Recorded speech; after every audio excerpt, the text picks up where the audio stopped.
We come back to you on this day right after your green class. It is officially the 6th day that you've been here. And it is right at the beginning of study hall after putting in your assignment and answering your questions. And Lisette called you out. And as you go to walk out to meet her, she kind of stands leaning against a wall, arms crossed, just waiting for you. I simply walk up to her. You see her go to look at you and go to push off from the wall, and she says, good, your reaction time is quick. And she kind of gives you this sort of like look up and down, and she says, do you have a medical background?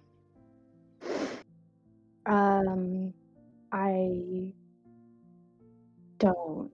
I know more than most people because my mother and sister are nurses. Okay. Are you looking to get into the medical field?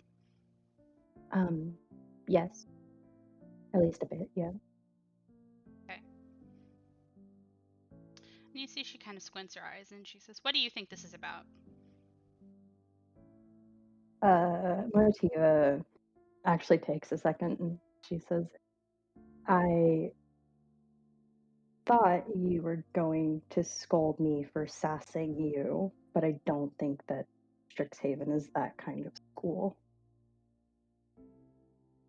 Well, there are certain teachers that are less inclined to put up with it, but I encourage that sort of strong opinion in my students. I suppose if you are looking to get into medical, then you'll probably see more of me.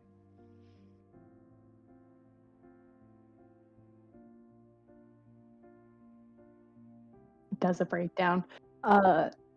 Motiva nods and says, yes, I think so. Motiva will actually take a second and she'll say, just as a heads up, because I've had this called out and I didn't do my hair like this on purpose. Well, I suppose that's good, but not everyone with green hair is necessarily wither and bloom potential either. So, I didn't think that. So I'm gonna take you at your word for it that you're not trying to make people just think you didn't do that. And you see her kind of crack a crooked smile.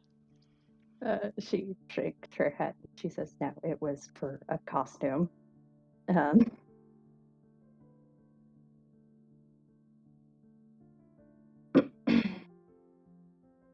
so I'm not in trouble. Why would you think you're in trouble?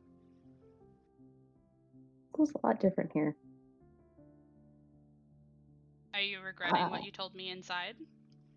No, I was actually ready to fight you about it, but Good. Keep that. Die on that hill if you need to.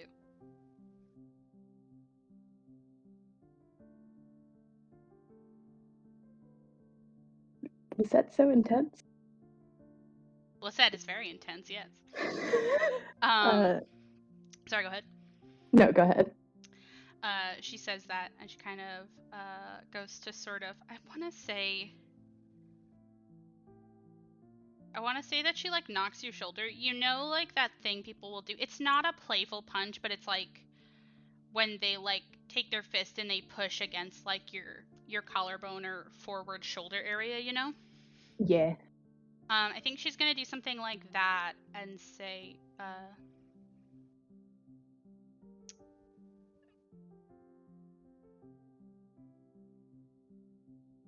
if you're serious about coming to Witherbloom, we need more people like you that don't have their head up their ass and only think about themselves.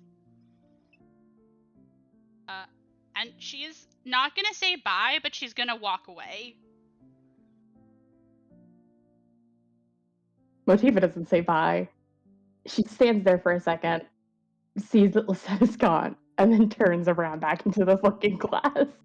Delightful. I'm gonna pause recording because then we're gonna obviously phase into the full game in like 25 minutes. All right, and we come back. Don't be alarmed. The beginning of this recording, when you watch it, is going to have a Ash's Lisette conversation.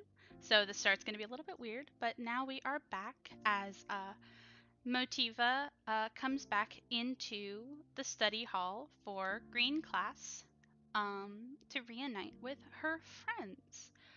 You guys all now get to decide if you guys stay for the full study hall, if you're gonna skip and go do something else, if you're gonna go somewhere and talk, and we could either talk that out or we can skip into another time. First I would like Dove to put a hand on Motiva's shoulder and just kind of lean in and ask, so, how was it? Oh, she just told me I wasn't in trouble. She asked if I was actually serious about what I said, and that if I was, I should look into doing medical stuff.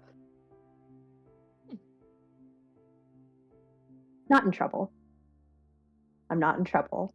Well, that's Yeah. very good to know then. I thought I was gonna get yelled at, and I was gonna yell back. Feels good, guys.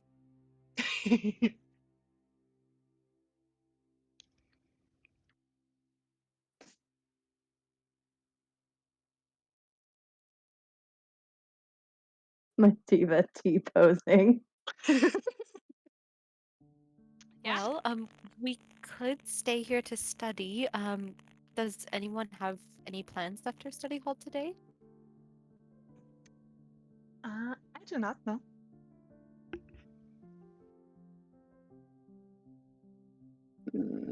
I kind of wanted to try talking to Professor Onyx, but I don't want to talk to Professor Onyx.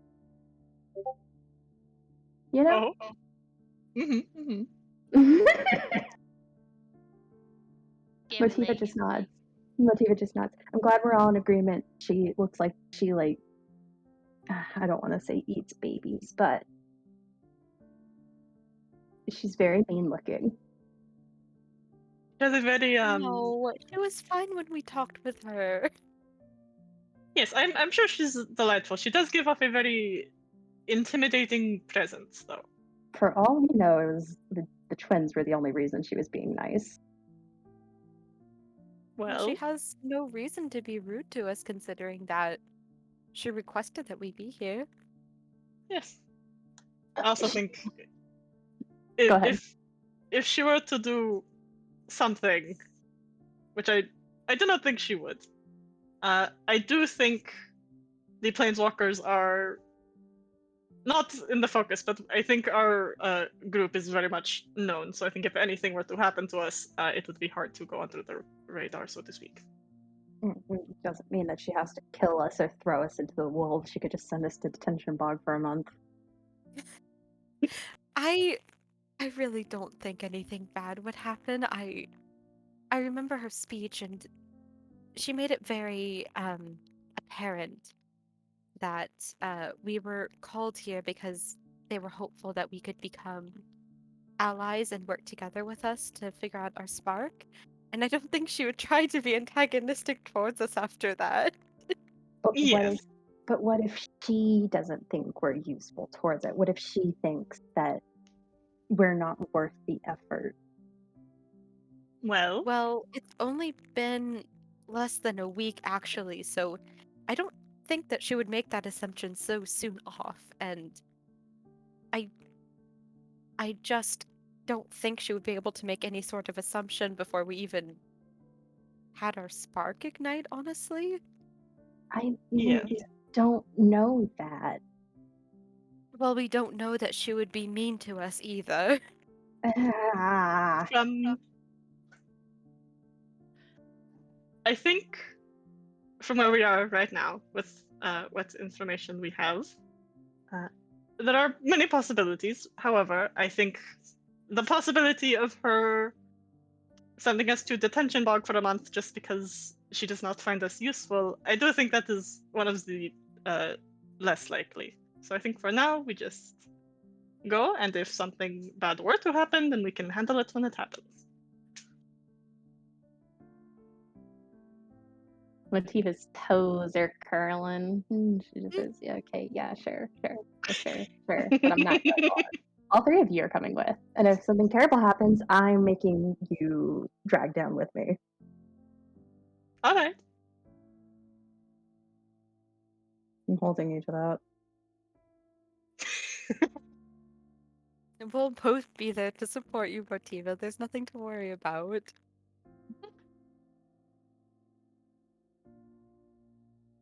All right. So are you guys gonna ditch study hall to go talk to Onyx? Are you doing this now or are you gonna do this later? Like what are you thinking? Think I there's will anything left to do in study hall? There isn't, but I will say that uh, study hall is still technically in class, and if you remember, Onyx is a teacher. Yeah, that's Oh. the thing that's Mhm. stopping me. You do not Motiva will, know her course load. yeah, Motiva's just gonna. I think Motiva would say that we should stay here and we can just go over shit with our study crew. Woo! Actually, can Motiva go up to Neri?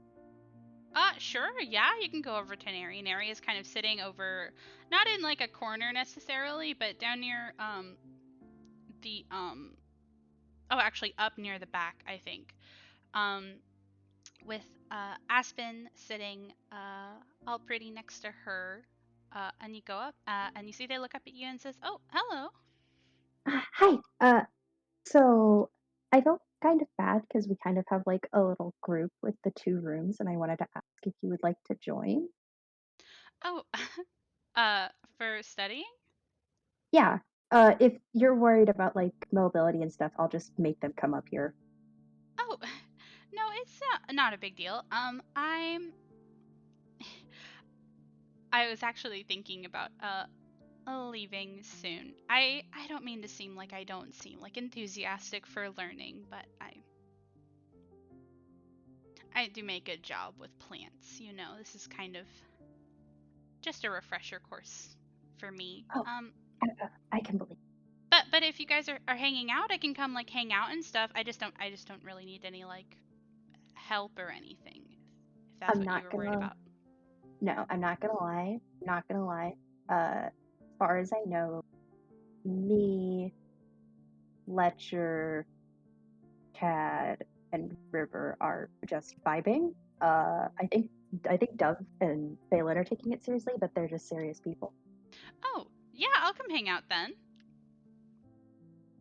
Do you want me to drag them here? Oh, no, no, no. Aspen can help me. It's okay. And you see that they sort of hop down and they get their little walking cane and they tell Aspen to get up. And you actually see this room as it has these sort of stairs down.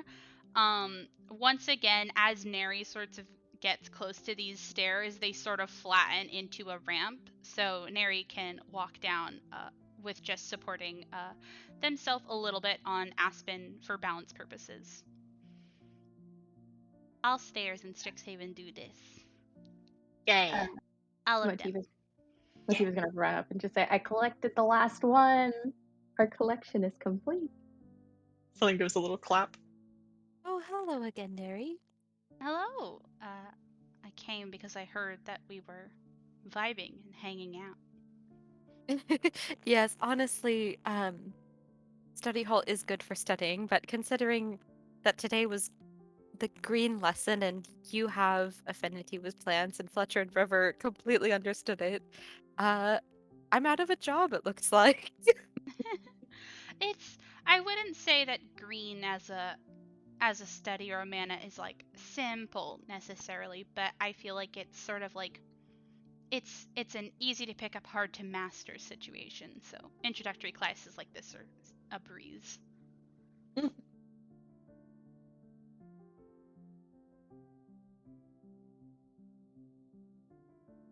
yeah, and you guys hang out with your study group. If you have any like questions you want to ask characters, I can give you fun little answers. But other than that, you kind of just hang out for a couple hours because I will again point out that study hall is a couple hours. It's about half the class,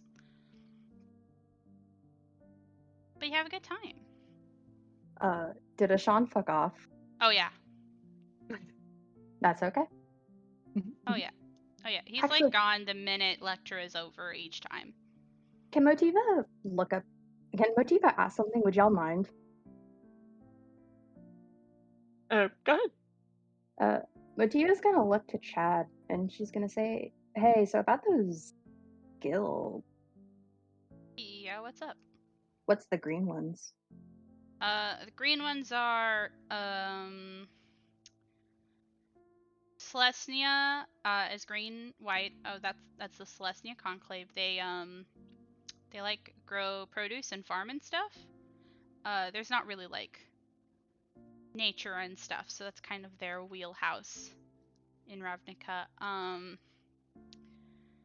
And then there's the clans that are green and red. And I have to check, actually. I'm sorry, love. All of the guilds all the time. All of the guilds, all of the time. There's like Yes. 17 of them. There's There's 10. a lot. That's too Okay, many. okay, cool. And then the other two. So Chad would explain that there's 10 guilds. So there's 4 for each color, basically. Celestia Conclave, Gruul, clans. He would mention the Simic Combine, which are like sciencey water people that do like, you know, like augmentations and experiments and stuff. And then he would mention the Golgari Swarm, who like live underground and like recycle and stuff, and their whole thing is like moss and fungus. Those are the green ones. Weird.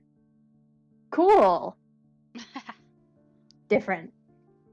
Yeah, they're like a whole thing. I'm not really like I know them, but I don't like study their stuff, you know. But I know the vibes. You definitely gave some vibes. Thanks. I like to think that I am the purveyor of vibes at this here establishment. She wouldn't say that. That's too mean. She just nods and says, "You definitely stick out among us." He throws up a peace sign. That's all I got. Thank you. Yeah, no problem. Yeah, is there anything else you guys want to do during your study hall?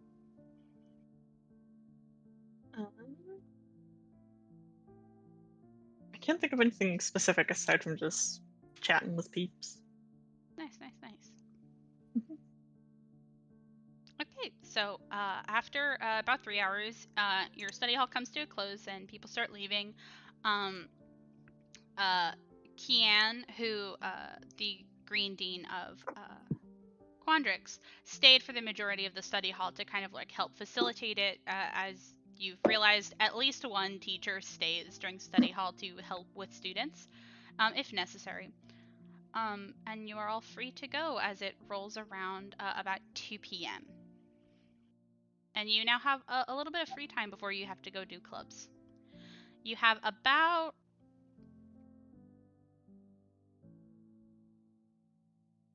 I want to say like an hour or 2 of free time.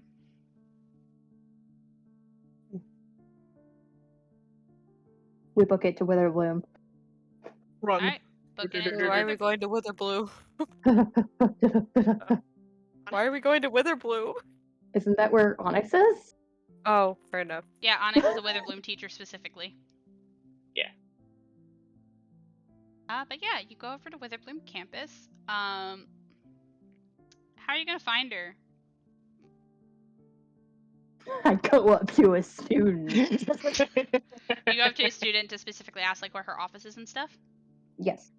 Yeah, you can do that pretty easily. You go up to a student and you ask, and people kind of give you like a look, but you get directions to go sort of into this floor. So you're in Widdershin's Hall. When you come to Witherbloom, that's the big tree that the main studying is done in. And so you're told specifically to go to a certain floor that most faculty have like a room. Not all of them use them, but like they all have a room that they're allowed to use as an office between classes. And you are told how to get to Professor Onyx's office.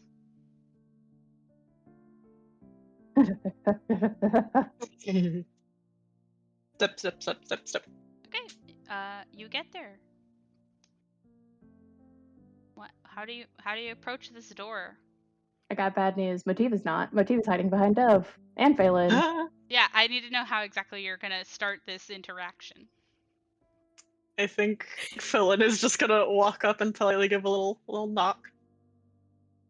Okay, you give a little knock as Motiva, you are cowering behind Dove, who is a lot shorter than you. Yes. And you hear after a couple seconds, you hear a soft but confused "come in." Philin will open the door.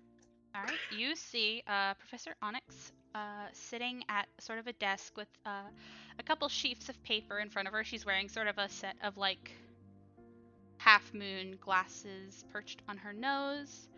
And hold on, I might have a picture of this. I have to check. That's hot. Yeah, what's up? That's hot. Yeah.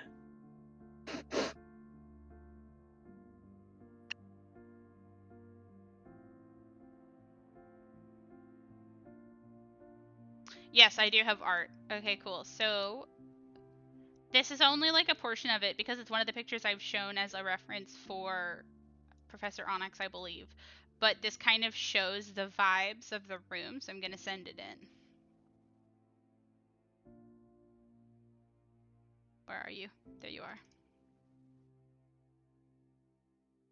Very dark, very spooky. God. Yes. HR Ma'am. badass looking bitch. There's a little creature in a little bed. Oh, I was looking at that creature. The vibes of this office are fucking immaculate. I know. There's like a portrait in the background. My God. Wait, Yeah. is there actually a portrait? Yeah, in the picture there's a portrait. That's a portrait of a person. Yeah. And bones and shit on the like this like look at it. It's so cool. It's HR Geiger stuff. Anyways, so she kind of looks to you guys, and you see her go to pull her half moon spectacles off her nose, and kind of go to turn her chair to face the door, and she says, "Oh, hello. I didn't expect to see visitors so soon. Is there anything I can help you with?" Philin will give a little nod and a little kind of bow and greeting and say, yes, Motiva, I believe you had something to talk about? Well, She looks at Gonna look to Motiva. Motiva. Dove very gently kind of reaches back behind them and kind of like softly places a hand on her shoulder, kind of like gives one of her hands a squeeze of encouragement and like steps aside so she has to face on it. Motiva just slowly curls up. You see as she's watching you, you see her normal, really stoic face. You kind of see this sort of like small smile play at Professor Onyx's lips, and she just looks at you and like leans forward and say, "Do I scare you?"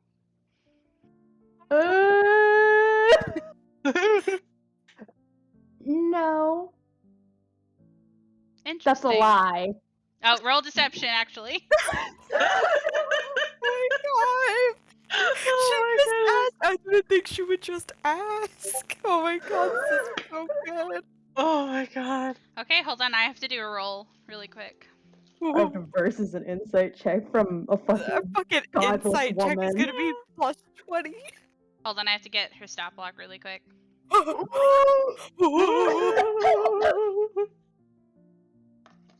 Okay. I hope Fatima knows that if she gets into Witherbloom, there is every possibility that Onyx will be one of her teachers. Yeah. There's a possibility that before I even go into Witherbloom, possibly I'm going Yeah, to you get could into do one of her cross classes. campus classes. Yeah. Delicious. Okay, so inside is wisdom, right? Yeah. I bet. All right, bet.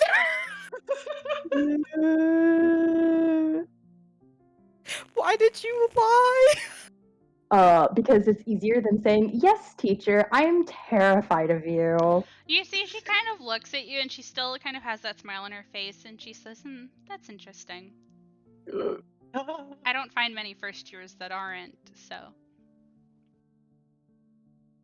Well, actually, the problem.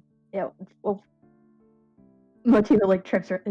Well, I've been trying to ease her mind that you're not as terrifying as you may seem. Oh no, feel free to think I'm as terrifying as you want. It helps with oh my wow. image. Oh, I appreciate that. I love her. Motiva perks her head up and she says, I had a question about the spark, and it's been kind of haunting me.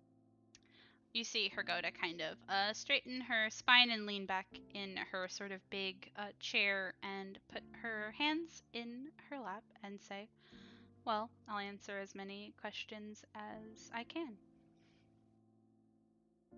I would say you can make yourself comfortable, but there's not really other places to sit in here. I don't think I'd be able to make myself comfortable. She's like tapping her feet. She just says, so I was told that planeswalkers can be hunted. Is this true? Yes. I mentioned it lightly in our first conversation, but planeswalkers tend to have trouble that follows them. And one of those things can be people hunting them. Who is Nicobolas? Who told you that name?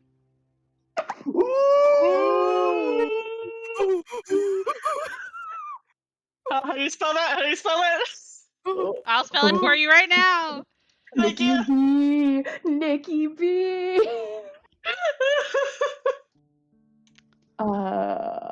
What's she looking like? Yeah, can I insight her? How's she Yeah. feeling? Roll be an insight, people. I would also like to, actually. I would also Okay. like to. Sexy, sexy, sexy, sexy. Oh, Not my insight fucks. Oh my god! 23! Ooh. Hang on. So, okay, 19 plus 6 is 25. Okay. As you guys are watching this reaction and you hear her say this, you definitely notice a sort of tension around her eyes as she waits for you to respond. And in the couple seconds that you guys are sussing her out, she kind of says, in a calm but low voice, who told you that name? Len's gonna grab onto Motiva's other hand real quick. Motiva is just going to. Fuck it. Motiva's gonna look at Onyx and say, are they gonna get in trouble?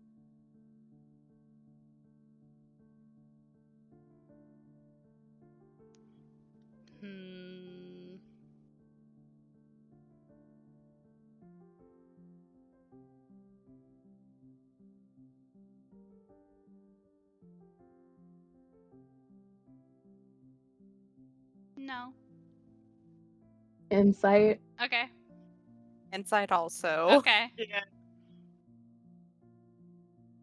When the world needed me most.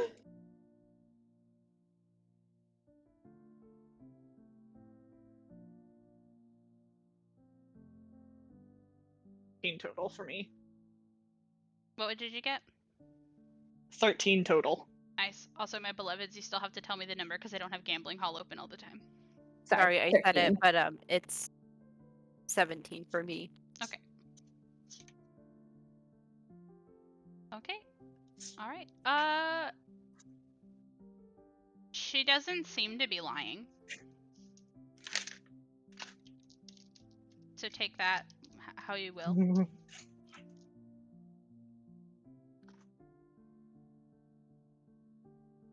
Can I rephrase the question? You can say whatever you want. I can't control you. Motiva can't say that. Motiva will think for a second and say, will you keep an eye on them? That depends. Are they someone I need to keep an eye on? No.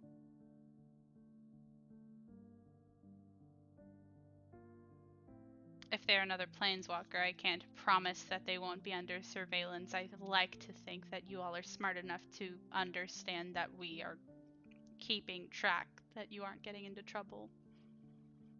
I can believe that.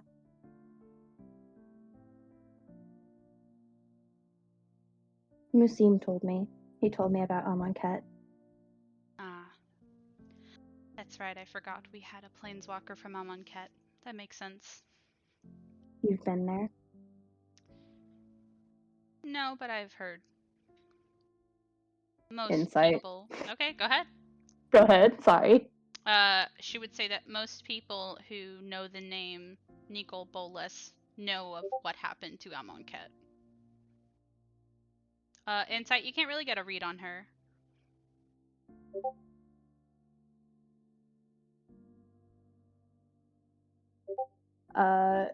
Motiva will just shrug and say, no, I can imagine. It stood out to me.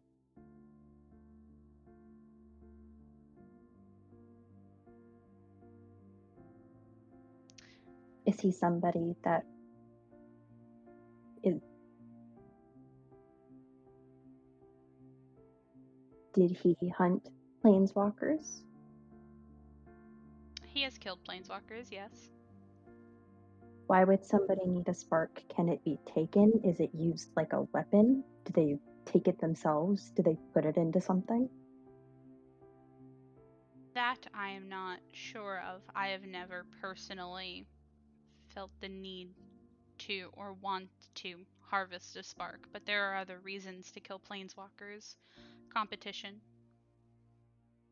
Meddling in affairs.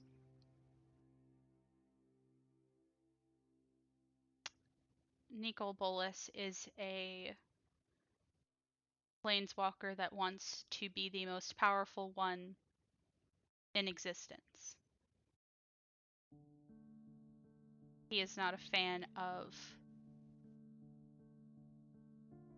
planeswalkers that might have the ability or power to get in the way of what he wants to do.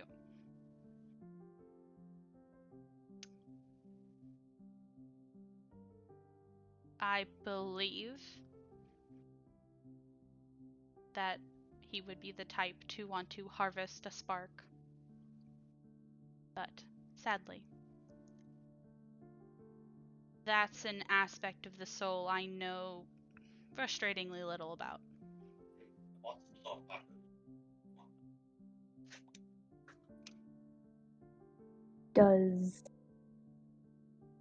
Is he dead? Is he alive?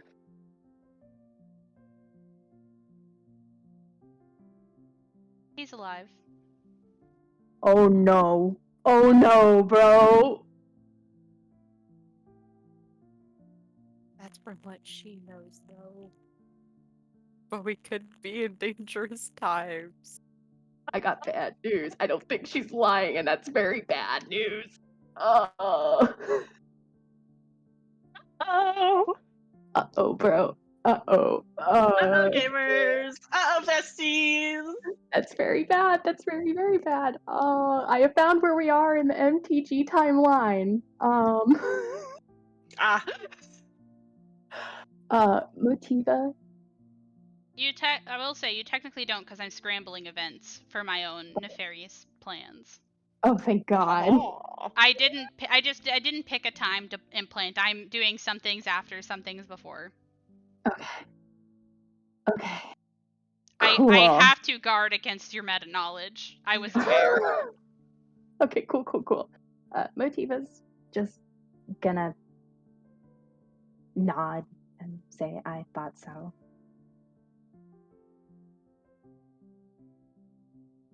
You should help. No. I'm glad you understand that this would be potentially upsetting information for a gaggle of planeswalkers that can't do anything about it. A little bit.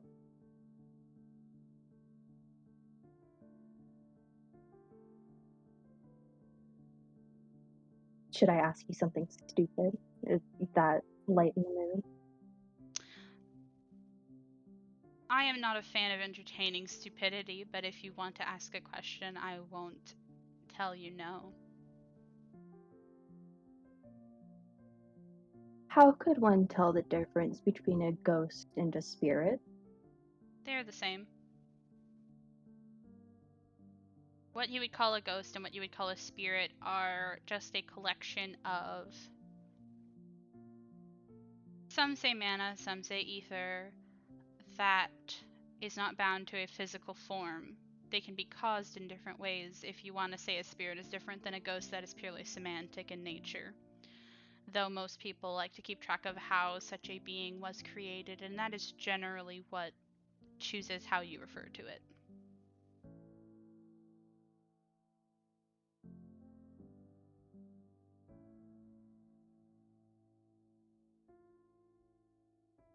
Oh, it's that homeless place of people.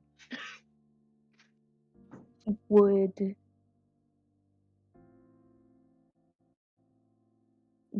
going into Lorehold or Witherbloom give me a better idea of how to control spirits? Lorehold, the intangible, is more in the realm of white mana. If you come into Witherbloom, it is more about the physical body, as it were, if you are talking about necromantic sciences. Witherbloom deals with the rotting, bloody stuff, and Lorehold likes to focus on the knowledge, the esoterics of it.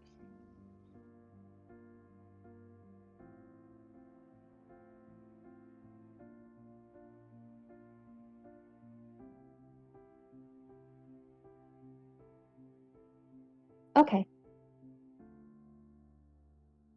That's my last dumb question. Right. Is there anything either of you two wanted to know while you were here?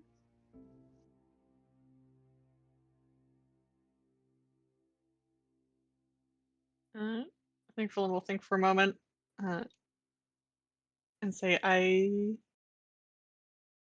have many questions about the exact nature of the spark, but I think I will wait until I have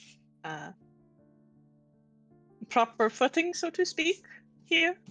But you can rest assured that I will be coming to you with more questions. That's understandable. This is the place for hungry minds.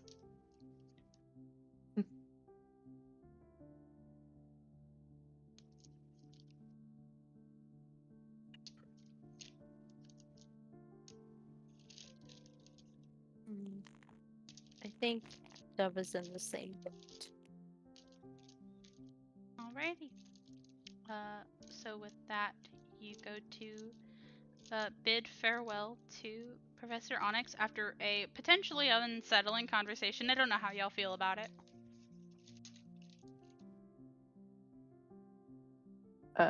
Motiva's I'm horrified of her. Yeah, Motiva's kind of gripping her guitar case a little bit tighter. Motiva's just gonna fucking stare at the floor, and we should have gone to twins.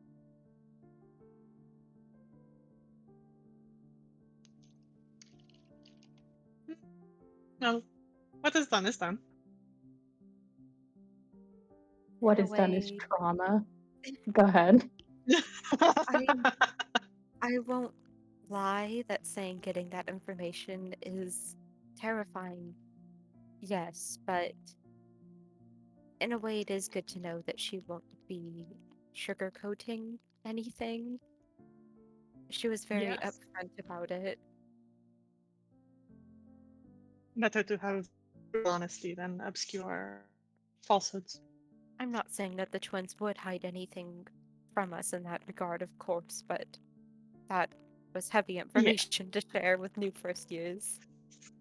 At Yeah. least, at least with the twins, I feel like I'd be able to tell if they were lying, if they were trying to sugarcoat something. I have no idea if anything she said was true. I see no reason why she would lie to us about such things. I think the question that she asked after you mentioned that name was truth enough for me to know that whoever it was a dangerous or very powerful individual. I Yeah. wouldn't recommend talking to Museum about it. It made him very upset. Ah, understood.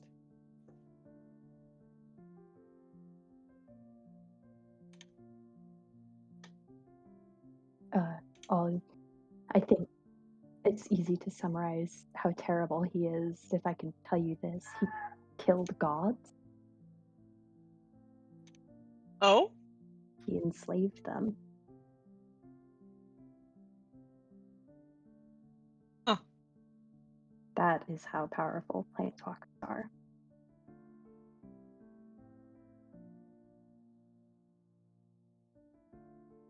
Flynn kind of gets like a look as like she's realizing a couple things about this whole situation of being at Strix. There's a reason I'm so uncomfortable. Yes.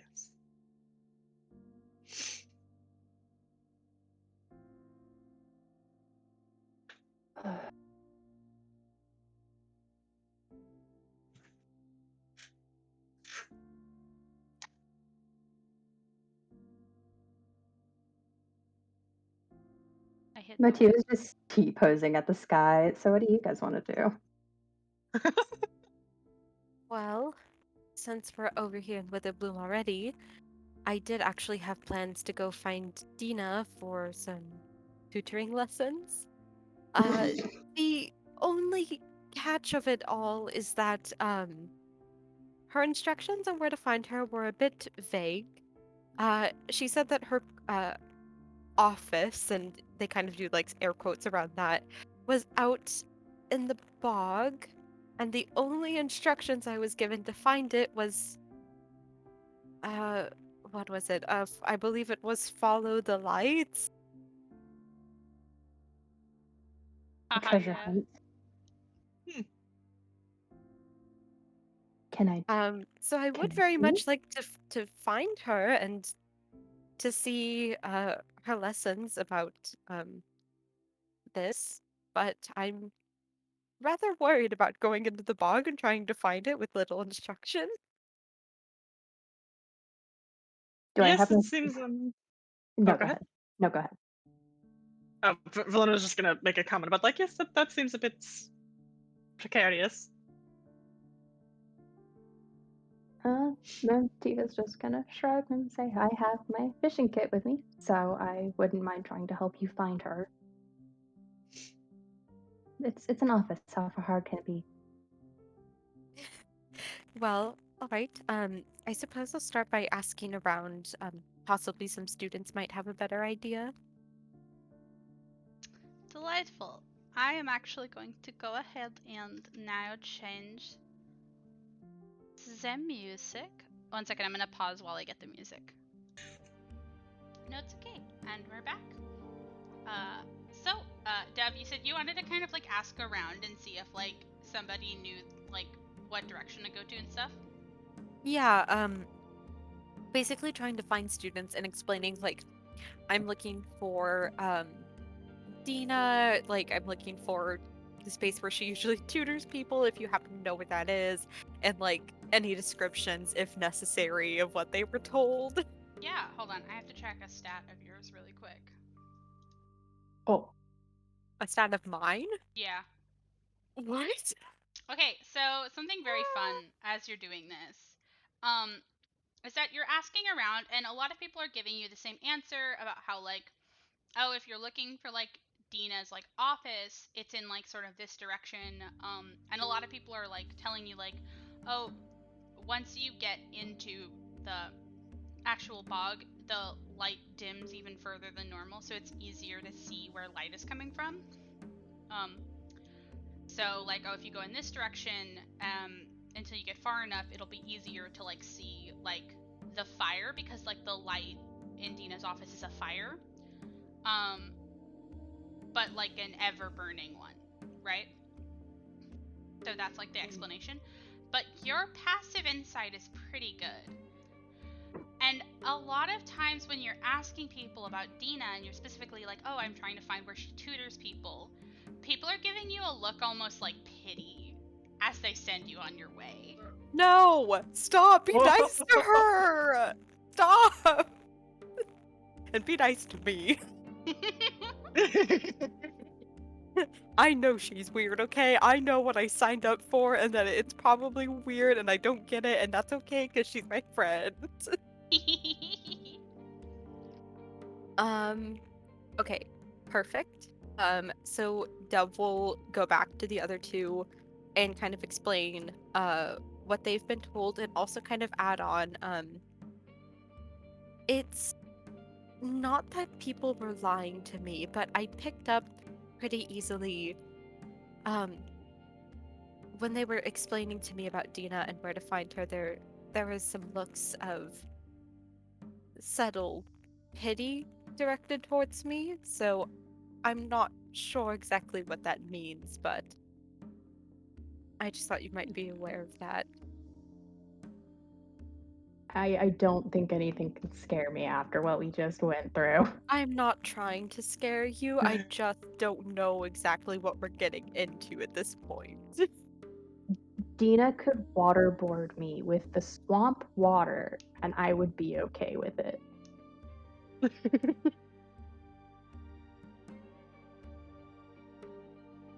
That's very true.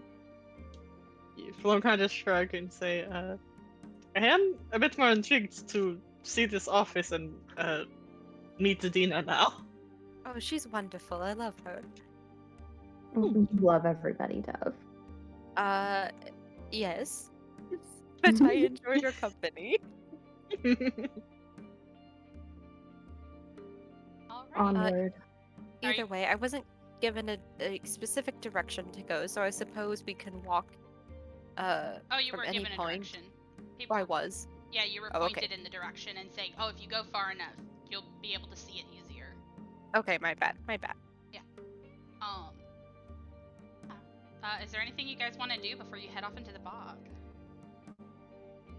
I think Philin, before stepping into the bog, is just gonna kind of look at it. She's gonna look at her shoes and she's gonna sigh and she's gonna take them off. That's so fair, bestie. And she's going to cringe as she steps in. This is where I get to tell you about how fun bog travel is. So, the bog, if you guys haven't been to a bog, it's not only muddy water, it's also these sort of islands of, like, slightly more firm mud and grass and greenery, and these sort of giant roots of these huge trees entangling together. So you're not always walking in water, but every time you step somewhere, there's a 50% chance that you're gonna slip on moss or your foot is gonna sink into the earth. And it is an interesting walk. Thankfully, because the bog, again, is a place that people go to very frequently, occasionally between certain islands, is what I'm going to call them, there are these sort of, like, rickety wooden walkways. But the farther you get out, the more and more you realize that some of them are broken and some of them are old. Some of them are also mossy and gross. and the sound of birds and animals and bugs fills your senses as you're sort of reminded of this sort of wild wilderness as the light starts to dim and you are surrounded by the animals of the book. Roll How's initiative. everybody's feeling? Motiva hates this. She hates Not the good. wet. Not good. Not good. Also hates this. Yeah, bog time. Like she wants to be able to like appreciate the like scenery and like the animals and stuff, but she's just too busy cringing at the sensation of walking. Yeah, it's pretty bad. That's fair. That's so fair, Betsy. Give me just 1 second.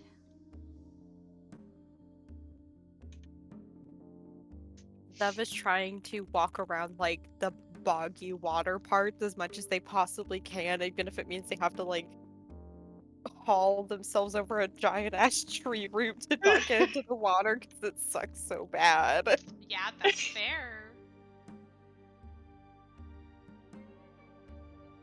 Thankfully, with like some care and some slow going, you do manage to find like better earth, but you still have to be really vigilant.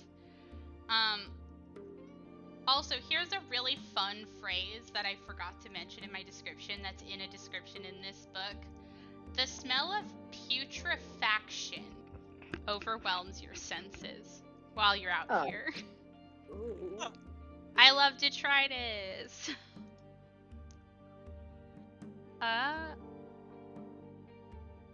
Yeah. Okay. So as you are going, this trudge kind of goes on for, I want to say, about 30 minutes. Which isn't technically that long, but to all of you feels immense. And between 2 trees and some clinging vines, you do see what they meant by lights, as you see a flickering bonfire.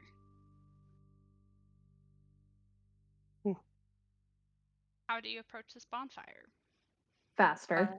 Do we see any people around it? You don't see the clearing yet, you just see the fire.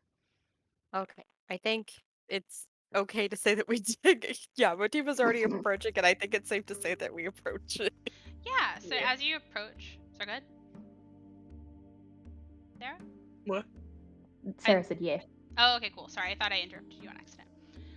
Is it- As you guys start walking faster, and sort of dipping between trees and under branches, you see the bonfire more clearly, and you see that there are 2 people sitting at this bonfire, cross-legged in the packed dirt around it. And you see, Dana is serving tea to a boy in Quandrix clothes, Quandrix colors. He has this sort of like deep, like warm brown skin. He has elf ears. And he has this sort of short, cropped, but like unnaturally yellow hair, like it looks like it was dyed. And golden eyes. And a thing of note that you notice about him is that one of his pointed ears looks kind of like gnarly, as you see that it has sort of like notches in it. And they both kind of look over to you as you approach, and he takes a sip of the drink, and Dina, holding a sort of teapot, says, "Oh, hello." Hello, Dina. I'm very glad that we were able to find you. Yes, how is the bog treating you? It's been a struggle. Foggy. She nods sagely and she says, "It is indeed boggy. You get used to it." And she shrugs. And she sort of like tops off the teacup that the boy in front of her has.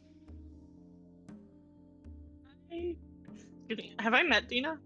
No, you haven't, which means I get to send in art. I'm gonna send in 2 pieces of art because I want to show off not only how Dina looks, but I also want to show off this teacup she's holding.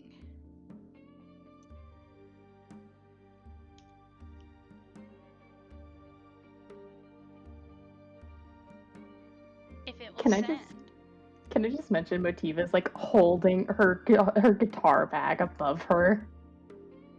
Oh, Dove will extra art. Ooh. Yes. The tea that the boy is drinking does seem to be glowing a little bit. Oh. I'll just say really quick that Dove will cast Presto on themselves again and also on Motiva. Oh, cute. No, thank Just you, so Dove. Motiva can relax.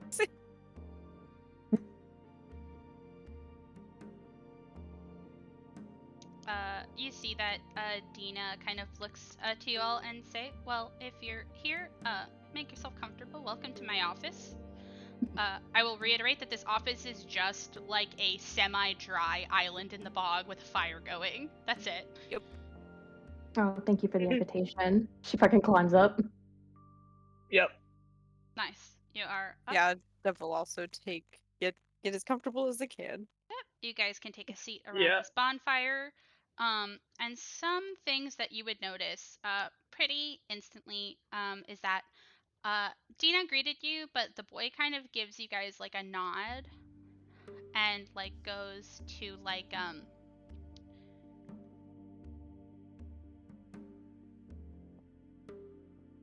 you see he goes to look at you all and say, oh, are you all here for tutoring too? I am at least. I don't know about the other two, but they agreed to accompany me. My name is Dove, by the way. What is your name? You see he holds out a hand. He holds like the teacup in one hand and he holds out another hand to shake your hand and he says, Maraf. Oh, how do you spell that? Maraf. Alright.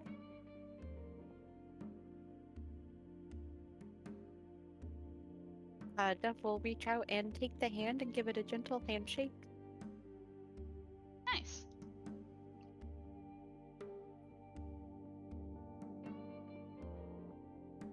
Motiva will say, I would be interested in any leg up on the magic stuff. You see Maraf kind of go to sigh and take another swig of his drink and say, well, Dina does have a real talent as a counselor. I don't feel like I really belong here. I think one of the teachers has a vendetta against me. You know how it is. They're really particular about their opinions here.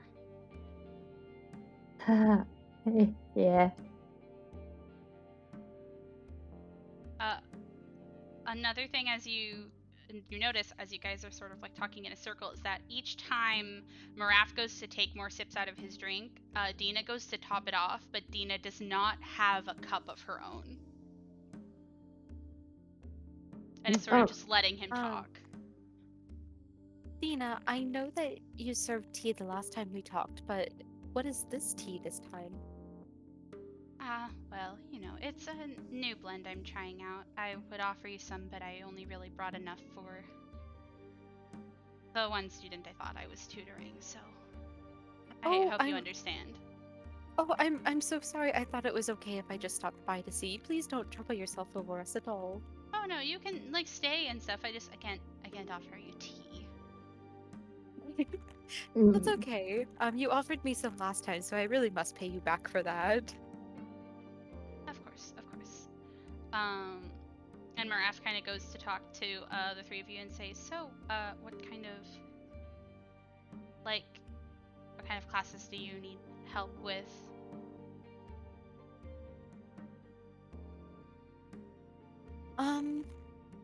I don't know that I would say I need help with classes exactly. I was mostly just curious about the plants and the like of Arcabios. I heard Dina talking about them, and I realized I did not know a single thing about the plants here, which I really do need to know for making tea and alchemy and everything else. Well, this is the right place. And you see he goes to tip up his glass and kind of conversationally say,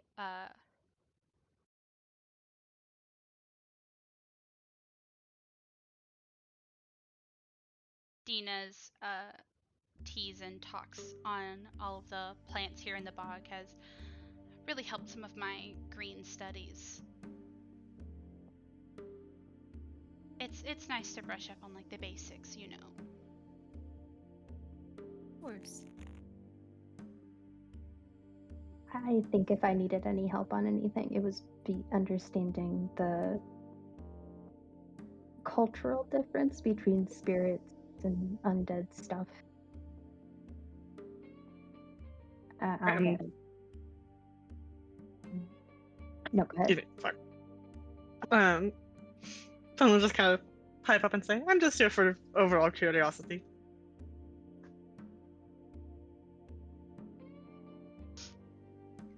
Evil dryad. I Oh, love she's her. so evil. Some of the art of Dina looks really intimidating and cool. I love it. There's more? One day I'll show you them. Yes. Oh, You've stumbled upon a main character. who is she? What the hell? Don't worry about it. So yeah, you guys kind of chit chat back and forth. As you kind of sit here, you realize very little is done as far as traditional tutoring. It almost seems like Dina is just kind of letting Maraf ramble, and she kind of occasionally talks to you guys as well, but she's mostly just watching him. Until something happens. As you all have sort of seen Maraf go to sort of like toy with his sort of notched ear and say, wow, my old scar is really bothering me today. I don't really know what's going on. And you see as he pulls his hand away, a giant spider is on his hand. And before any of you can react, you see another one crawl across his face. And he starts screaming.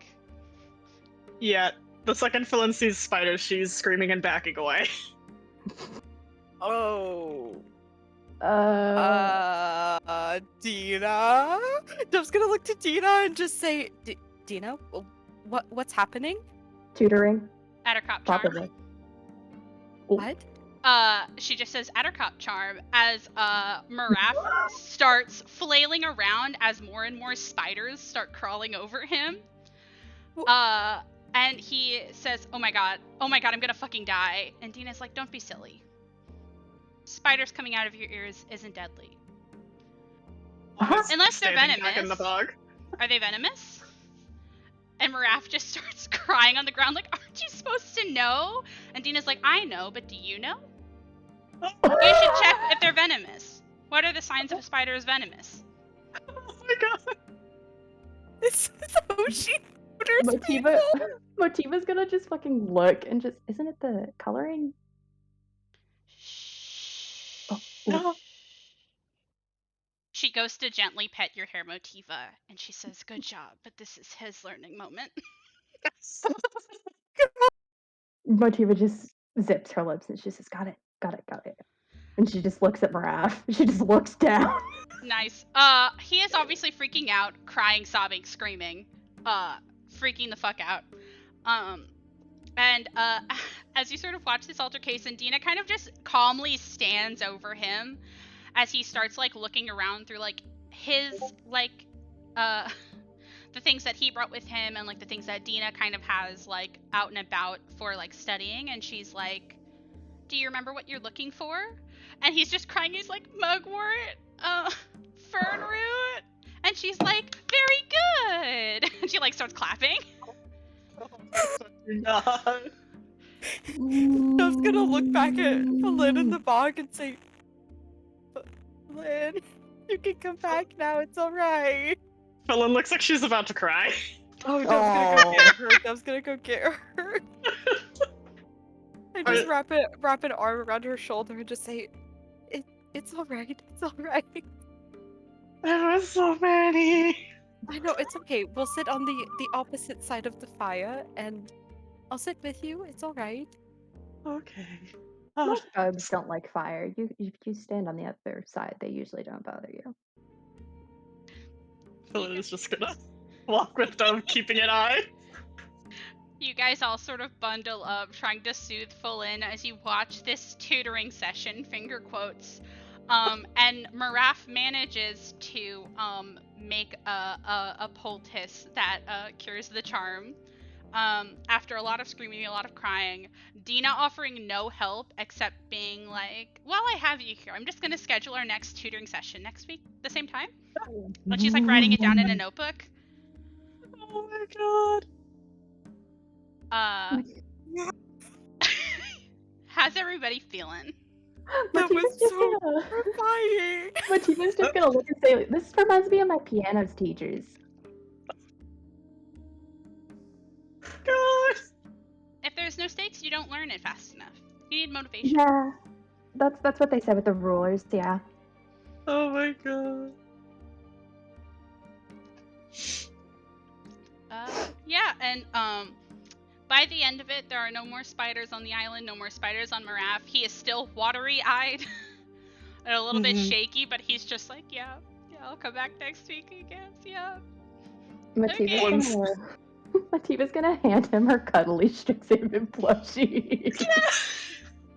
And you see him just be like, Vash, I did really good. And Dina's like, you did very good. I didn't have to help you at all. Can Flynn like kind of get up and like walk over to Maraf and kind of like at a bit of a distance she's gonna say a bit of a prayer and then she's gonna look at him and she's gonna say the Spider Queen will not get you this day. Oh my fucking god. There's a spider queen? Oh yeah, that's like what spider brood mothers are called. She puts a hand. Philin is from a different world. Philin is from a different world. Yes, Philin puts a hand on his shoulder and looks him dead serious in the eye and says, "You will be safe." Oh. Oh my god, this is a train He wreck. grabs your hand. He has your hand in one hand, and then the fucking Strixhaven stuffed elemental horse in another hand. Mativa's just gonna turn around. Do you think you can actually give me tutoring on like spirits and stuff? Like, is that still in your expertise, or do you think that like? You see her kind of go to think, and she says, well, I mean, it's not really in my wheelhouse, but I could figure something out. There's a good bit of haunted areas in the bog and stuff, so a lot of dead things. I don't know if that'll work. Spirits and ghosts avoid me. I'm gonna be honest with you. They're kind of scared of me. But what if we made them not ignore you? That would be interesting. You see she's writing stuff down in a notebook.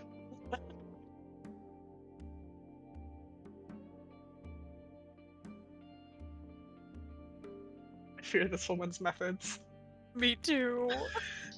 Like, God, I think it shook Dev, but Dev was like able to be like, oh my god, okay, it's just part of the training, as fucking weird as it is, but I am like shook. Anyways, this is why I had to do a check-in. Mativa just looks over to the dude and just say, so is it like true that like the Strixhaven thing makes you feel better? The little stuffy? Yeah. If you'd like, I'll give you something that'll really distract you. He rubs his face on the plushie and looks at you and says, yeah. Mativa's gonna take out her Cholula bottle. Okay, what are you doing with the Cholula bottle? Mativa's gonna hold it up to him and she's gonna say, take a swig. Oh my god. Roll charisma. No, roll a persuasion, sure. Why not? He just ingested tea that did that to him. Persuasion? Yeah. Oh my Holy god. shit. Hello? Why does she look like that? Oh, you know. Unhinged. Weird girl rights. Weird girl I got a 22. 22. You see him go to pick it up and he like sniffs at it and he's like, yeah, okay. And he like takes a swig from the bottle. And then immediately like starts heaving. Well, that's not necessary. It's not that spicy. You just gave a Victorian orphan a Dorito chip. Leave him alone. Yeah, it's not that it's that spicy. It's that it's also just pure spiced vinegar. It's not that spicy. Come on.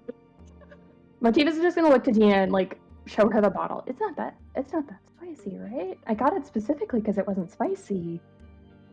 You see her go to also take it and kind of look at it through the glass, and you see her like start to like stick her finger in to like taste it. And you see when she does that, her like leaf hair kind of like fluffs up and like straightens down for a bit and says, "That's not that spicy." Mativa just looks to Maraf and just says, do you like use pepper and stuff in your food? Do you season it?" What do you mean I don't cook? I don't Y- know. What? How old are you? I I'm hate so it here. sorry. I'm leaving. Oh. Oh. Mativa's gonna like reach out and just say, "No, my plushie." He Maraf, tosses it to you. I grab Maraf, it. I'm sorry. You don't have to go. No, it's fine. It's fine. My session's already done anyway, and I need to go take a bath. Okay, it Oh. was very nice to meet you. I'm sorry about everything. Yeah. Oh, wait. Hold on. Mativa's gonna reach into her stuff and she's gonna pull out a myrrh incense. And she says, if you burn this, it'll burn for 10 minutes. And the smell is supposed to help you feel better. It's supposed to calm you down. Roll persuasion disadvantage. You are doing. Oh my god.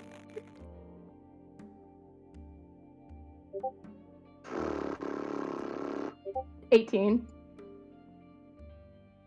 He goes to very delicately take it, and when his fingers touch it, he like snatches it out of your hand like he thinks you're gonna like do something. Motiva just shrugs and says, it's just an incense. I'm not kidding. This hot sauce is supposed to help you feel better. Yeah, okay. Thanks. It was nice meeting you. Oh, my name is Motiva. He bids you goodbye and he trudges away into the bog, never to be seen again. No, that's a lie. I want to see him again. I feel so Yeah. bad. He had a rough day today, gamers. Yeah. I'm enamored by these 3 pictures because the progression of them is insane. Yeah. It's not the same person in the 3rd picture. Yeah, it is. Ah. Fucking bad scientist. Where? We got one right here, apparently. Ha ha ha ha ha ha ha. Oh my god. I'm gonna pause really quick because I have to use the bathroom, but I hope you like my tutoring puzzle. Okay. What are y'all doing? Motiva's just chilling out. Dina's also just chilling out. Helen is standing at the edge of the bog, like she's ready to leave at the second that the other two are.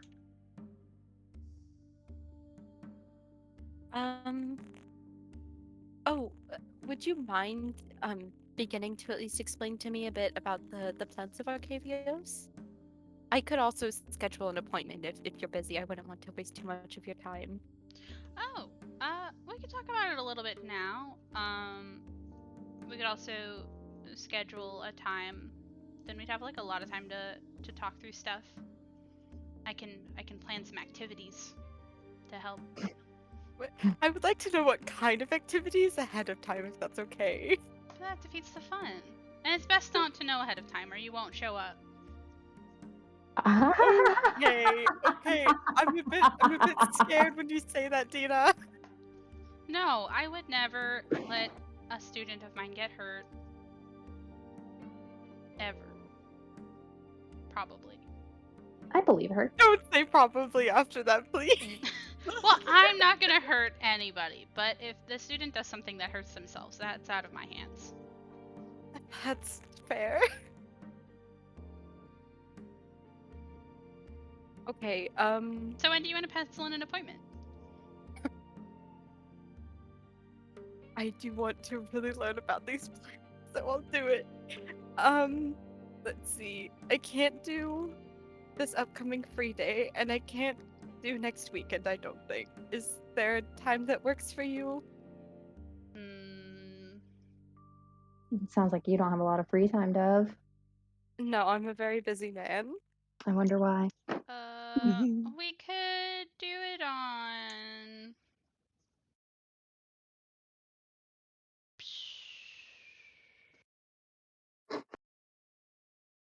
Kirsten or Irdis? Which one works better for you? Help me. What days are those?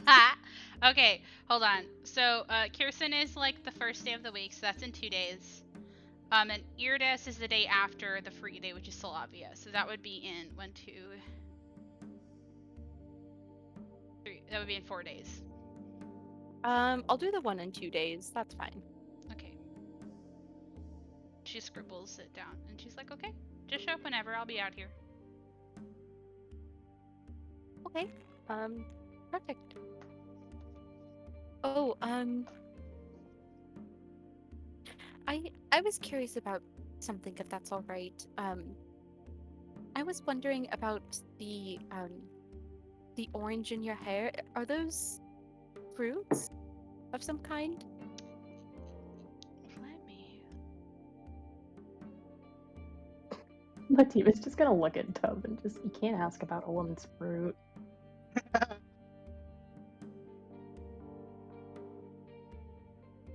You see, she goes to look at some of them, and she says, kinda. They're also kind of like seed pods with flesh on them. A pitted fruit, maybe. A peach? Kinda. Oh, are they? I guess it's a bit weird to ask if they're edible. Well, every Oh. part of me is edible if you really want to get technical about it. Oh. Is every part of you not edible? Kind of Technically not really. speaking, A human I can. suppose. I don't want to get in Kira. I'm gonna be honest. I am made up of flesh and organs, so in a very gory sense, yes. I know. Well, humans can't eat humans, but I don't know if can I eat a changeling? Just because there I is think it's the same principle. just because there is a consequence doesn't mean it is inedible. Well, I mean, yeah, but I feel like the consequence outdoes the reward, and I don't know how to make human jerky. Well, then simply say you don't want to eat that sort Dina, of meat, but that doesn't mean it's not it's inedible. Dina, do you have to eat? No. Okay, Oh, that that's good sounds to know. nice. Do you like eating? I like drinking things. Yeah, eating is kind of gross whenever you think about it too much. I don't really see the point. Oh, I'm sorry, go ahead. no, don't. It was stupid. Please. Actually, at our next appointment, I was wondering if it would be okay if I could get your measurements for the shift weave. Oh, yes. We can do that now. What? Do you want to do it now? What? Yes, I can do it now. She starts taking off her top cloak. Motiva just looks over. What? Oh, go ahead. I'm gonna be honest, she's gonna get naked unless you tell her not to. Oh. Dove just kind of puts up hands and it's like, "Oh, I don't need you to take everything off. Just have your upper clothes is fine. I should get everything I need just fine, though." What? You you don't have to take off all of your clothes. She just shrugs and puts her cloak back on. Okay. And Dove just kind of like looks a little bit abused and like goes to like start getting her measurements while like also explaining to Motiva, Tina told me that clothes aren't very comfortable for her, but back in Eberron we had a magical item called Shift Weave. And it's a piece of cloth that can have up to 5 outfits embedded within it. And I was telling her I think it would be a great fit for her as she could alter between them for comfort depending on the situation. Uh, I can only imagine how strange it would be for a dryad to be stuck in one pair of clothing and not able to maximize comfort. So I was just wanting to try and get her a pair if I go back to Sharn very soon.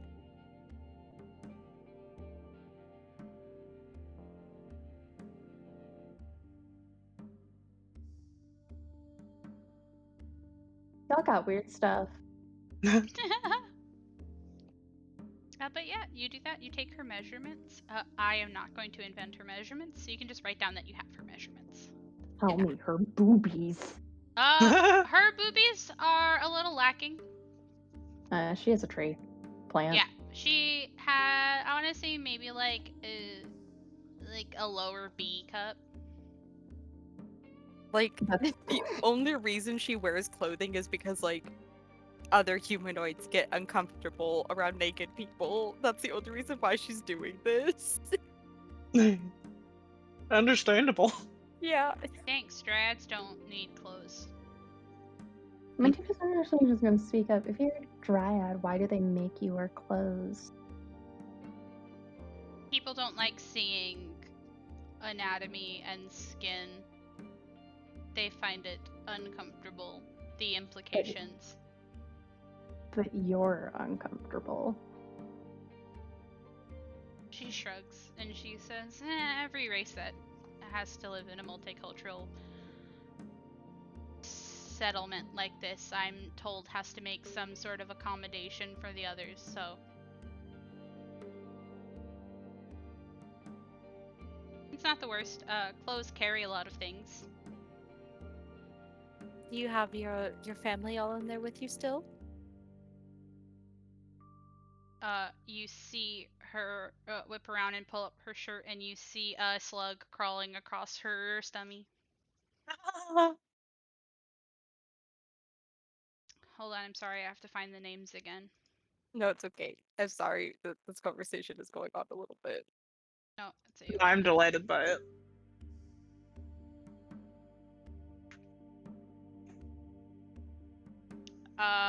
This is Kiara, if you remember Oh, her. that's a lovely name. I do remember you mentioning them, yes.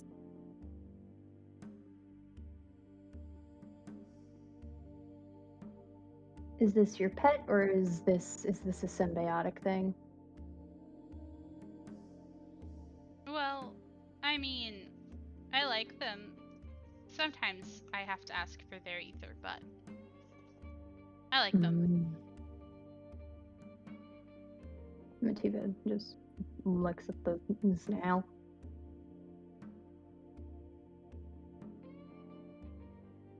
It's just Slug. It's just slug. She looks at you as you're sort of talking to her about this and says, "Want to see another one?" Yeah. You see her turn around and pull down her hood, and another wiggling boy is in it. Bastion. Can I touch him? Yeah, mind the slime.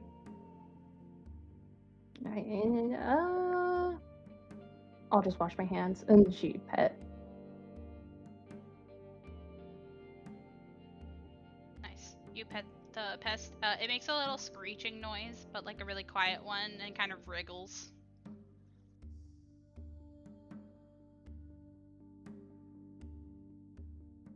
Not gonna lie, I thought my hand was gonna get chomped off.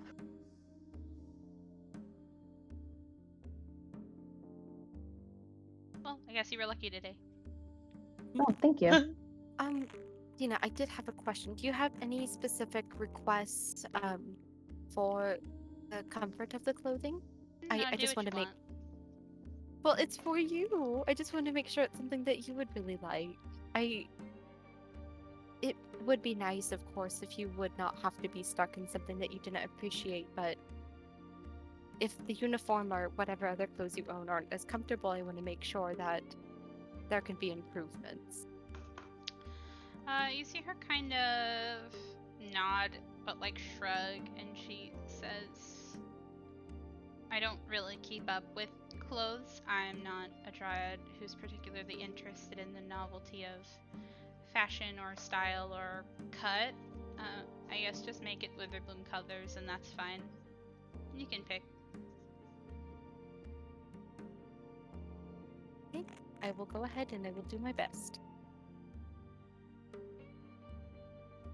Your best is all you can give. Thank you.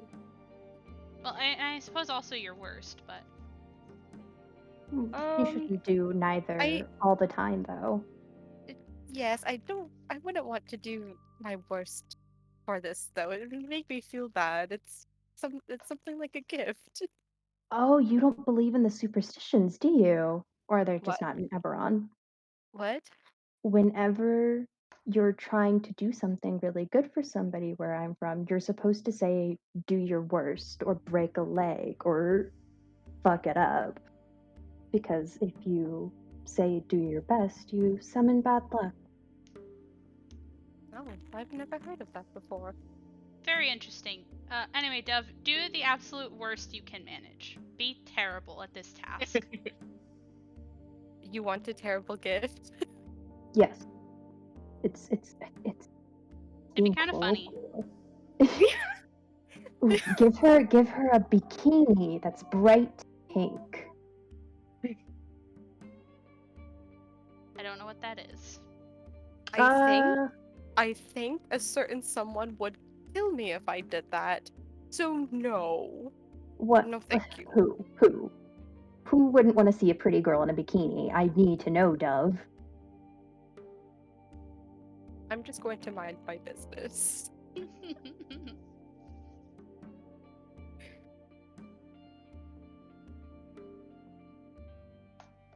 Madiva's just gonna look to Dina. Do you want us to leave? I mean, you can do whatever you want. Mativa just looks at her phone. How long do we have left? At this point, I want to say you probably have about like 40 minutes to get to clubs, and this was a 30-minute trek.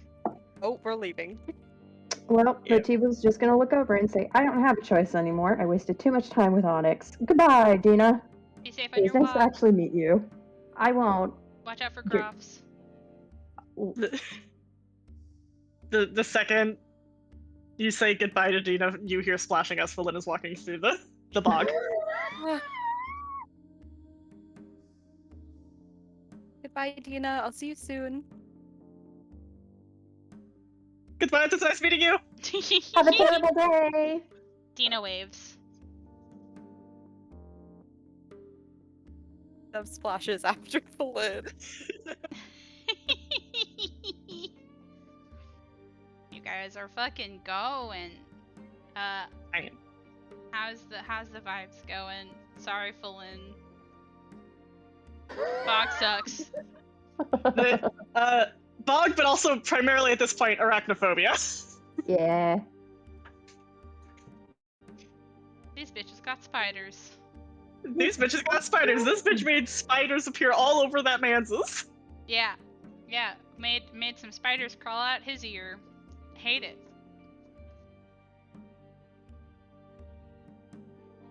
Alrighty, so you guys come back.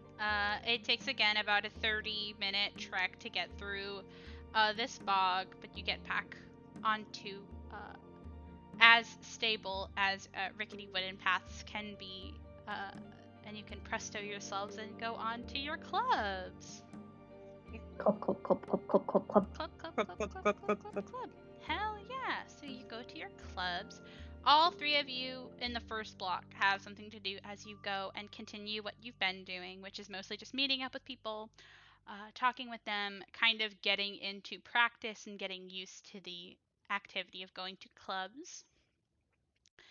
And then in your second extracurricular slot, Dove, you actually have free time because you haven't picked a second extracurricular yet. I have not. You have not. What are you doing with your free hour? I don't know. That's fair. Do you want me to give you some time to think about it? Yeah, Okay. you can You can do the other twos first if you want. I don't know quite Oh, yet. I wasn't really gonna do anything Oh. with clubs because that was my whole sweeping thing. But I can pause while you think about it. Fuck. You could do some reading. Yeah, I was thinking about maybe going to the Biblioplex, like maybe taking a look around because people mentioned some titles to me, and I have to return my book. Yeah, you can just say that you spent the hour in the Biblioplex. Yeah. Yeah, so you go and you spend some time in the Biblioplex. You return your book. You check out some other books. You sort of wander around. And 1 second. And I die. You get 1v1. Nikki B shows up and annihilates me. I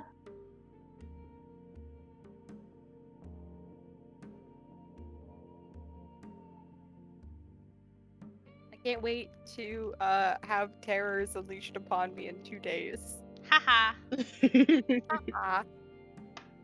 Uh-huh. So something of note that happens to you, Dove, while you're sort of wandering around the Biblioplex is, now you're all aware that the Biblioplex is like big enough for things to be a little bit weird as far as inside a building. But you feel like it is a testament to how strange this place is. As you're sort of walking between some stacks, you feel a light rain sprinkle over you. And it is raining the entire hour that you are in the Biblioplex, wherever you go. Is it? Damn it. Oh my Like, god. I assume the books are like protected from Yeah. that. The books seem fine. But you're not. You're Uh-huh. very wet. Dove looks so unhappy. First the book and now this.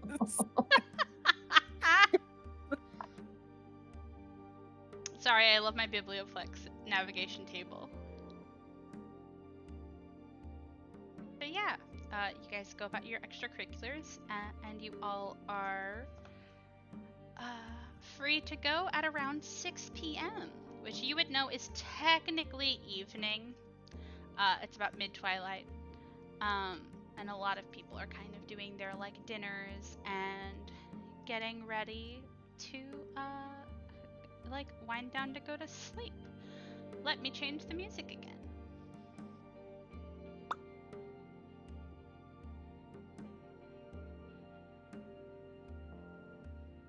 Just keep looking at these pictures of Dina. She's so pretty. Thank you. I like her a lot. Like how she was really like upset that she couldn't offer us tea, but then after that whole scene, I'm sure everybody was like, I think I'm good with no tea. I think I'm okay I'm with no good. tea. I'm Yeah, good. no, yeah. Her like, no, not these ones.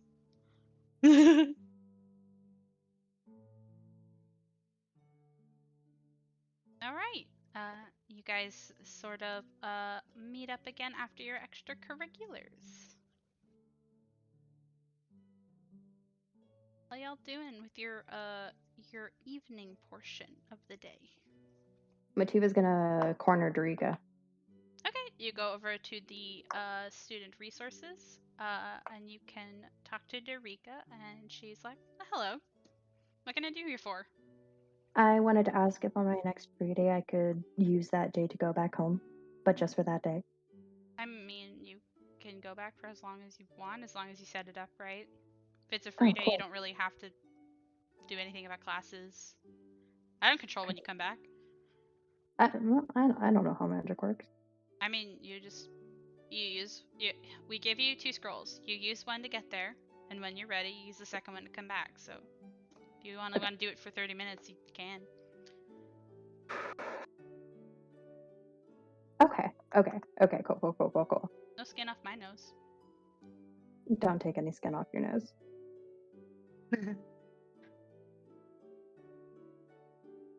You think you're funny, huh? No. At least you know. Thank you. And she's gonna fuck off.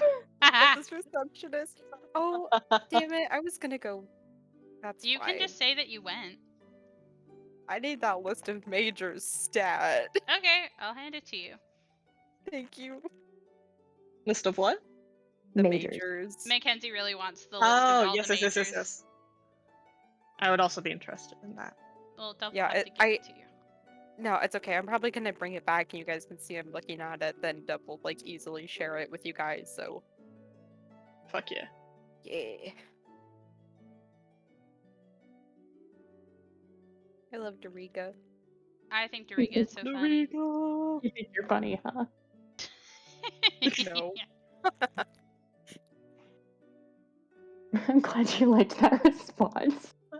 Okay, I'm handing these out as a citation. I might make more over the course of the Chex Watch 4 years that you guys are here, but these are all the ones in the book. So these are the major ones. Okay. And there's a fuck ton, so.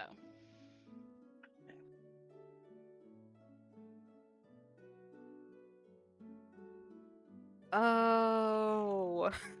That's why you thought I was going into Lorehold. That makes a lot of sense. Yeah, I kind of expected something and you were like, actually, I hate this one. And I'm like, oh, damn, alright. Damn, what the fuck? I didn't think I hated it. It's a joke, it's a joke.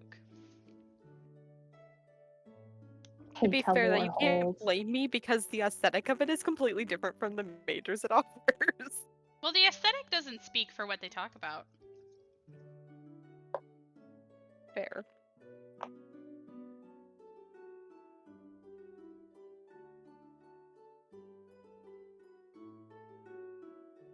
Oh no, political science. Yeah, there's poli sci's here. Oh no. They also have military science. Yeah, they do. Oh. They have a Oh, lot of God. military history here. Do you want me to send it to the others or? I am only gonna give them to them if you like go and talk to them in character about handing them the paper. Oh, okay. That's why I sent it to you in DMs, because this is you getting it from Doriga. Okay. Yeah, I think Dub will just get it and then head back up to the room like before going to the tavern for dinner. I assume we're all going back to the room. Yeah. Yes. Yay. Yeah. Okay, I'll put it in here and you guys can look and talk about it because I think that sounds fun. Yeah, I think Dub like looks at it immediately. I don't think it's any secret really, so. Yes, Philin will peek over your shoulder. I'm really sad that it wasn't all on one page, but I'll just have to die.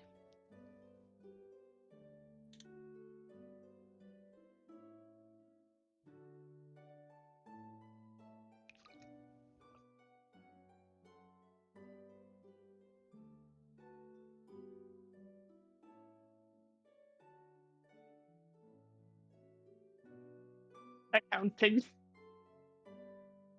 Yeah, I don't know why that's funny to me. it's the sexy kind specifically. Quandrix is where you go to learn how to be a thought. I can believe it. Fractal theory. I know what that is. Can I also just What talk about is? how weird it is the way that these like majors are separated? Because business, marketing, and accounting and like they're all from different colleges. That's true. Finance and really accounting weird. and economics are all in different ones too. Same with commerce. Well, sorry, that's also still marketing. You know what I mean? Mm-hmm. And it's weird how they're separated. Yep.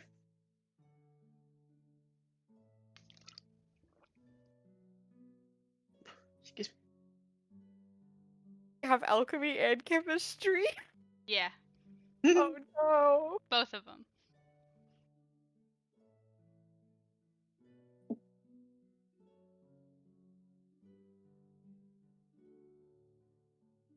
Motiva looking at Prismari. I don't need you anymore. Holds up her fucking bachelor's degree. I keep calling it a bachelor's. She has a fucking associate's. Yeah. These are so cute. I'm delighted. I like them a lot. Because Mari has such a small list compared to everybody else. Well, it's because, like, when you get an art degree, you're getting an art in your specific type of art, like, anyway, in my opinion. Fair enough. I don't know. Yeah.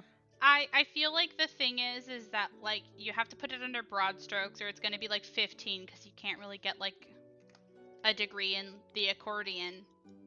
You know? Yeah. I feel like that's also why Quandrix is technically small, and it's because things like accounting and aviation and biomathematics and, like, economics and engineering all have, like, sub, like, faculties, you know? Oh, for sure. Yeah. Delightful, though. This is very helpful in thinking about campuses. Here. Is Ashawn here? In the room, yeah, he's just reading. Are we going to the tavern tonight?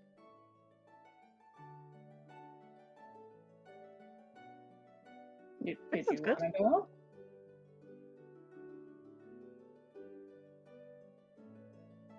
What was that, Matilda?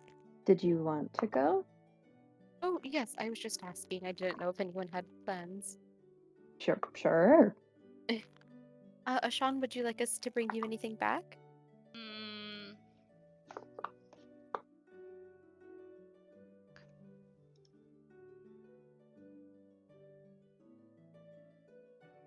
Ashawn? I'm looking. Okay. Starve? I said I was looking.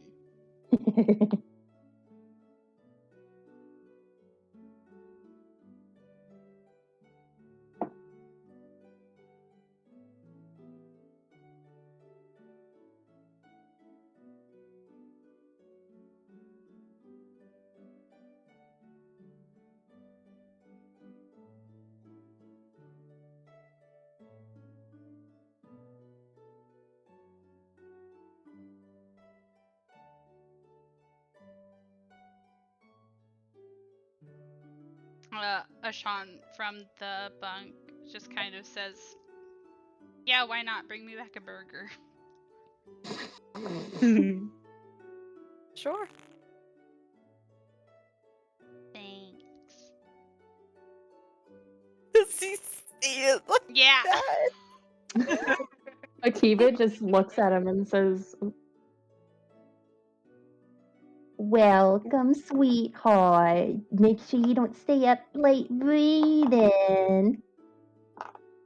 I'll do what I want, Mom. Call me mom again.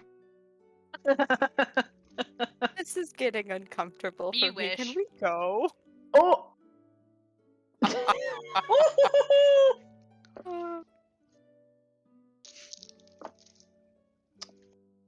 I'll talk to you later about that. Matu's gonna leave with everybody. He winks as you leave. Nice. Nice. You go out to the tavern. It's as busy as usual. Let me roll on my little encounter table.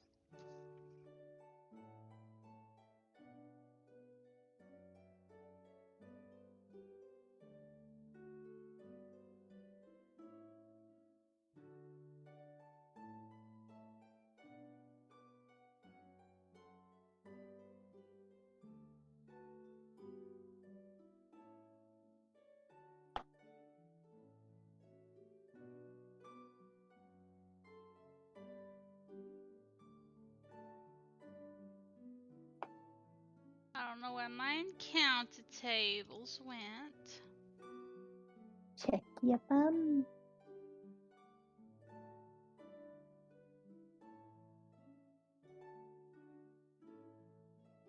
I found it. Okay.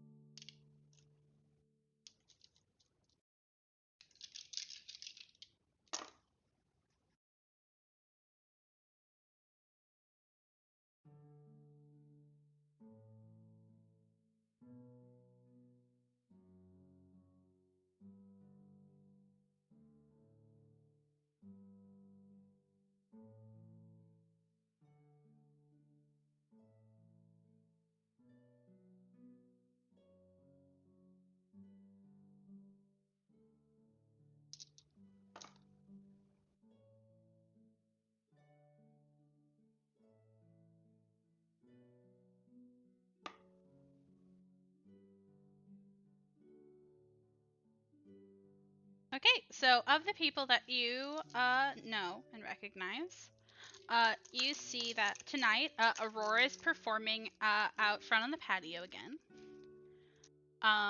This same sort of like mournful, like crooning with her hurdy-gurdy. You also notice, so two of you recognize this figure. Felin and Dove, you actually recognize a Miss Felisa Fang, wandering around and sort of mingling with people as they're having dinner. You guys also notice, in the table where Adankai was sitting yesterday, sans Nim. Today, Nim is sitting there in their go-to table. And you also all notice, sort of sitting off to the side and in the back, but in a different corner of the tavern, you actually recognize a person you haven't talked to yet, because you recognize the person who you now know is named Killian, the person you saw dueling. Ooh. He's just sitting by himself.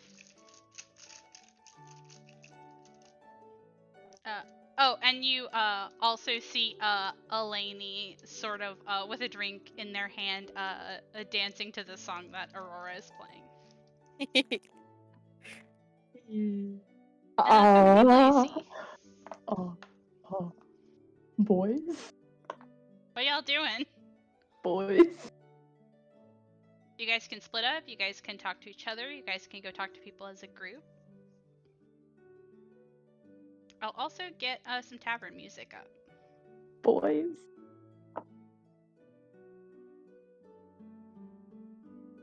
I know who you want to talk to. What do you mean? Who do you think I want to talk to? Killian. Okay, I thought you were going to say Nim, and I was going to be like, no, I want to talk to Killian, but I'm too scared to talk to Killian alone. Felina's probably gonna talk to Killian if you want to go with her. Ah!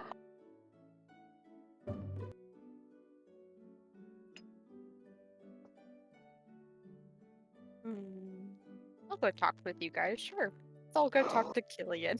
God. Woo! I'm gonna be straight up murdered. Alright, so you guys go. Are you guys gonna get food first? Or are you guys gonna like walk up and talk to him? Or are you guys gonna have like food in your hands?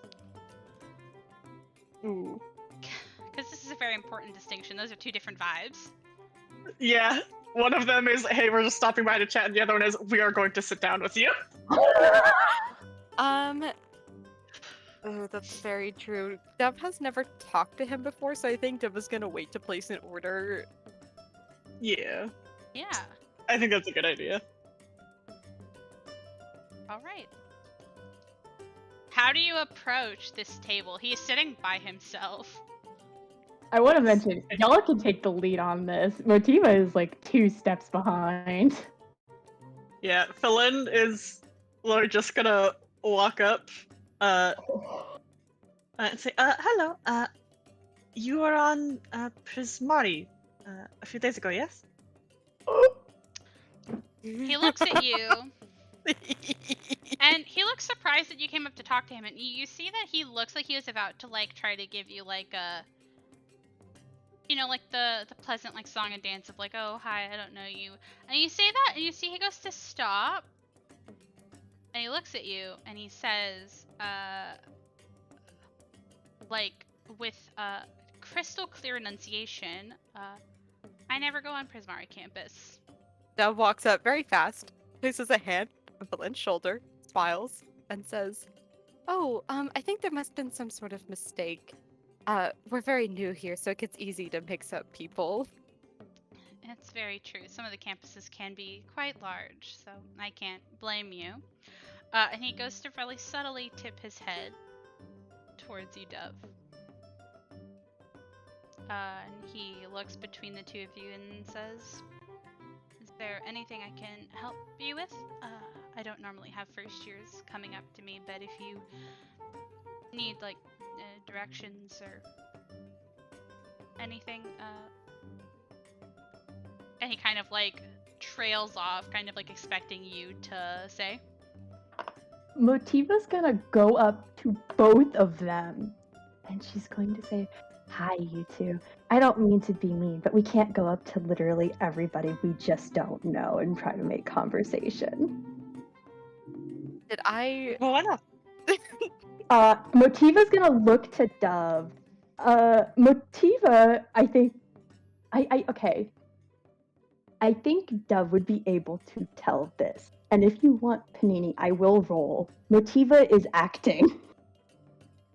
I see. I see. So if you're trying to be like, wait, okay, so you're acting, so you're trying to be like, oh, maybe we shouldn't do this. Yes. Like, let's Motiva's get outta pretending here? she does not know Killian. She is putting on a performance. She is Okay. faking it. You have to roll me a deception against both mine and Dove's insight. That's okay. Oh, do I roll? Yeah, you have to roll an insight because Okay. if Motiva's trying to be subtle enough, Not gonna be hard to beat, bestie. what did you get, Ash? I got an 18. Oh, okay. Well, Well, I know that oh, well, I guess she that knows is him, true. though. I thought that you were trying to portray something, though. Like, I thought you were trying to, like... I don't know. I thought you were trying to say something through what you were doing. But, like, I guess you would technically know that that's a lie. I think I could technically pick up because I already know that she knows him. That I could probably pick. I mean, I rolled shit insight, so maybe not. But like, No, like that. You know that she's lying. I thought that Yeah. Motiva was trying to say something with Yes, that. Motiva is trying to Motiva is convey trying to- something to Dove. yeah, Motiva's trying to be like, I have to pretend I don't know him because I met him in Fury Gale, probably. Wait, okay. Ash, what are you trying to say right now? Motiva is trying to play a bit with Dove that they do not know Killian. We do not know this man. There is no Warren Bossing say. There is Oh, no then Fury Gale. that's fine. Then you would just then that didn't need a roll. I thought you were trying to subtly tell Dove something. Oh, So I'm you sorry. confused me. Can I have Philin roll an insight to see if she gets what's going on? I mean, Sorry. Go ahead. no, you guys can just understand. It's fine. It doesn't really matter. Okay. Alright. Sorry I'm about sorry. coming in hot like that. I just was like, oh shit, wait a second, I know where this is going. Hold up. Philin will kind of like take a second to look a bit confused and say, yes, a mistake. But Dove kind of smiles a bit at what Motiva says and says, well, I mean, when you hear about the Silverquill students, I mean, you just can't help but be a little bit curious, right? No, actually. Oh, you're no fun. No. Philin's gonna turn back to Killian and hold out a hand and say, hello, my name is Philin. Well, it's nice to meet you, Philin. And he goes to take your hand, and he's sort of like... He shakes it, but kind of in that way, you know, where, like, your hand is, like, over his knuckles. Like, it's the pose, like, where you go to kiss someone's hand, but he's not kissing your hand. You know what I mean? Okay. Yeah, it's like that pose, but he's not doing the whole bit. He gives, like, a nod, and he kind of looks kind of confused at the other two and says, and... You are? Oh, I'm so sorry. My name is Dove. It's a pleasure to meet you. Charmed. I'm Motiva. It's nice to meet you.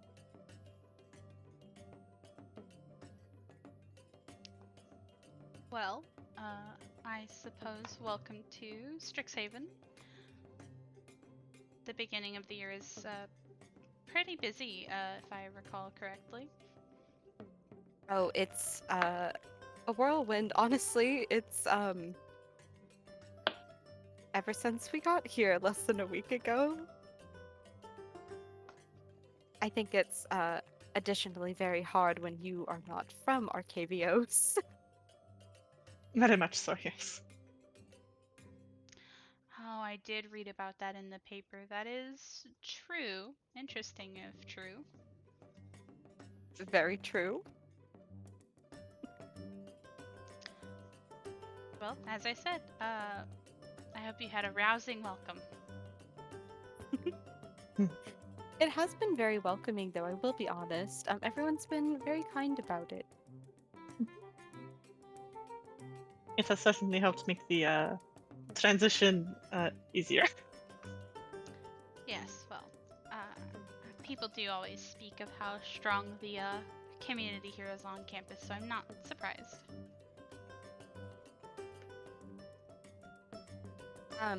What is he wearing silver quill colors, Yeah. by the way? Okay, good. He has a silver quill. He has like a I quill. know, but, shaped like, into his I head. know, Yeah. I know. Yes, the silver quill.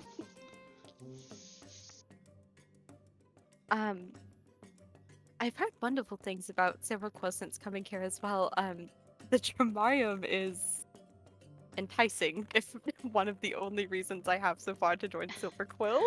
It's true, it is nice. It certainly is a fan favorite amenity on campus. Can I roll insight? On what? Does he look uncomfortable with us being here? Roll insight.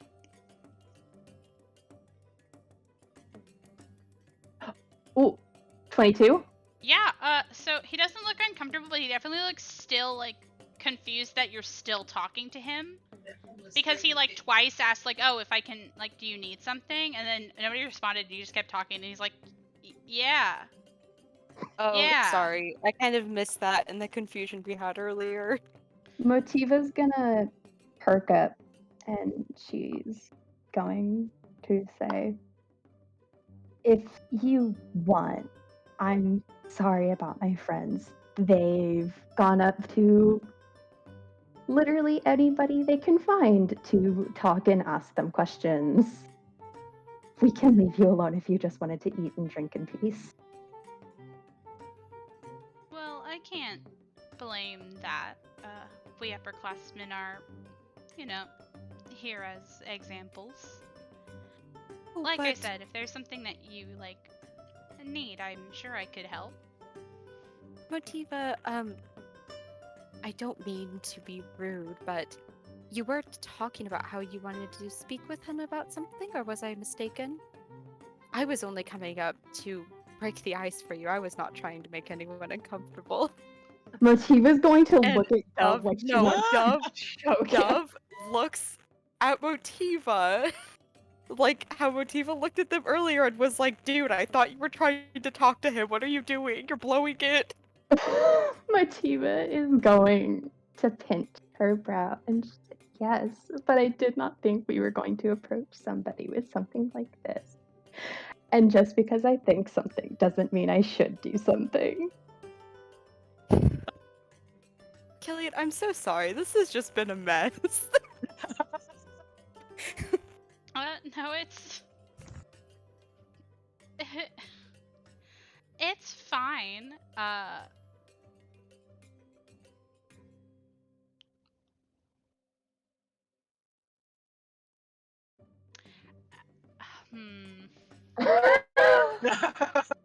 have a very particular thing I want to say.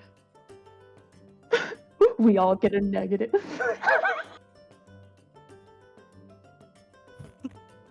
I'm never joining a group of us three approaching someone ever again. Why is that so messy and for nothing? I think that he says, he kind of laughs and he says, no, it's fine. I mean, it's not really surprising, that people want to come up and talk to me. So, I'm not surprised. Very popular then? I think we all know.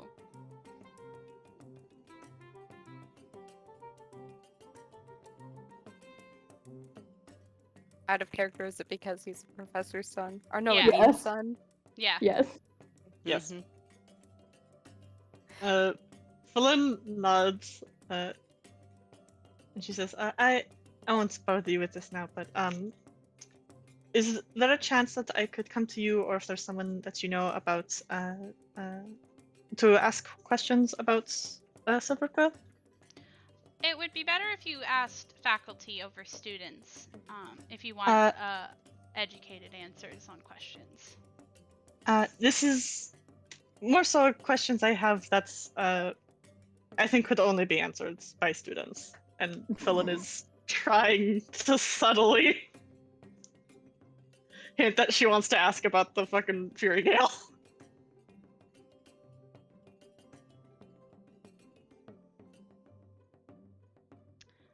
I don't know if he'll be able to pick up on that from just what you're saying.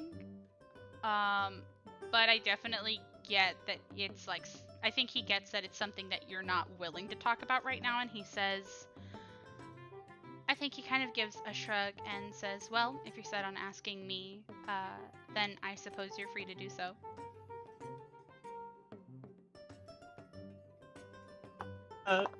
Flynn will nod. Another time, of course. Says, yes, of course. And this is both me and Flynn showing social ineptitude. I don't know where to go from here. That's fair, bestie. This is an interesting conversation. At this point, Dev was just gonna look to Motiva, and Dev doesn't really know what to do at this point because it went south so fast, and Motiva's trying to do one thing, and they're doing another thing, and they're just like fed up. Yeah. They just look at Motiva, and they're just like, listen, would it be better if I just left? Do you need to talk with him about something? I just wanted to talk to someone. I've been getting along very well with other Silver Quill students, so I thought I could try to talk to him.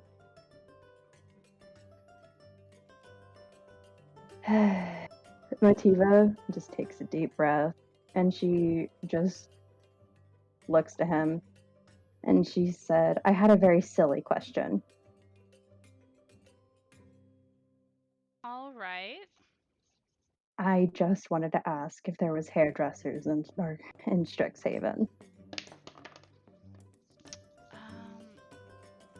I'm getting sick of people thinking I'm joining Witherbloom because of my hair, so I wanted to wash out my hair dye. I suppose that would be more of a Prismari question, perhaps. They're more concerned with things like beauty. Silver Quill also has a focus on style, but its things in the Grey Room are more so for self-use. I thought your hair was dyed. No, my hair is naturally black. Oh. That's different. Motiva just thinks for a second. She just says...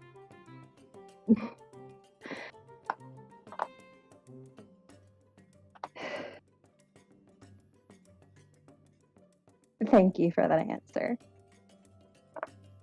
You're most We're welcome. getting... Please don't. We made an embarrassment of ourselves.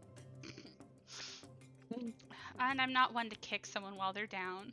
Have a good day. I'm not gonna embarrass you more than you already feel embarrassed. Oh, you definitely could. Most Silver Quills would take any opportunity to do so. You should count your blessings that I'm not.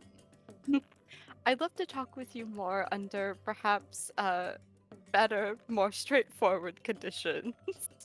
Gillian. Well, I am definitely around. Oh, are you being tutored by Dina?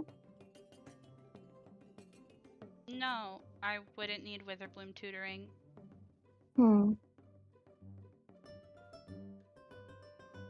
She kind of thinks.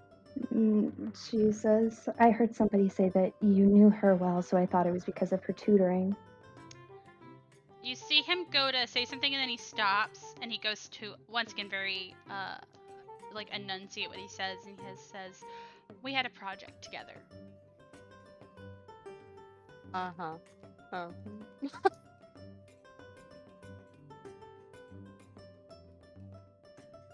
It was a cross-college project?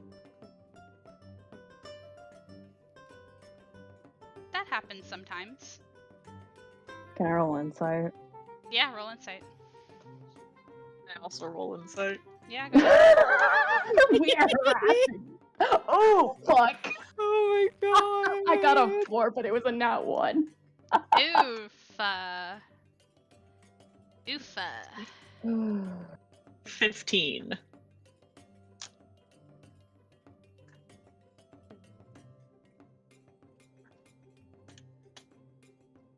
As far as you can tell, he doesn't seem to be lying. Motiva just shrugs and says, I just thought it was a different match. Some classes are things that you would generally take even if you are in different colleges. There are classes that are more vaguely about certain mana types, so Witherbloom has black mana, Silverquill has black mana. It makes sense. I just thought it would have been nice to hear that there was more friends that were from different colleges. I'm hearing a lot about rivalries between colleges, and it's not uncomfortable, but it's more intense than I'm used to. It's certainly there.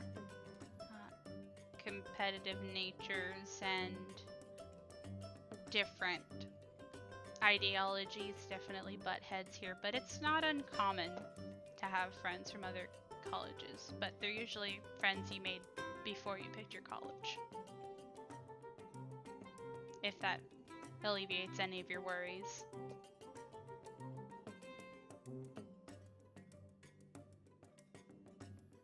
She does not look alleviated. She just says, I understand. Well, I'm done harassing you. Motiva's gonna fuck off to Javanish.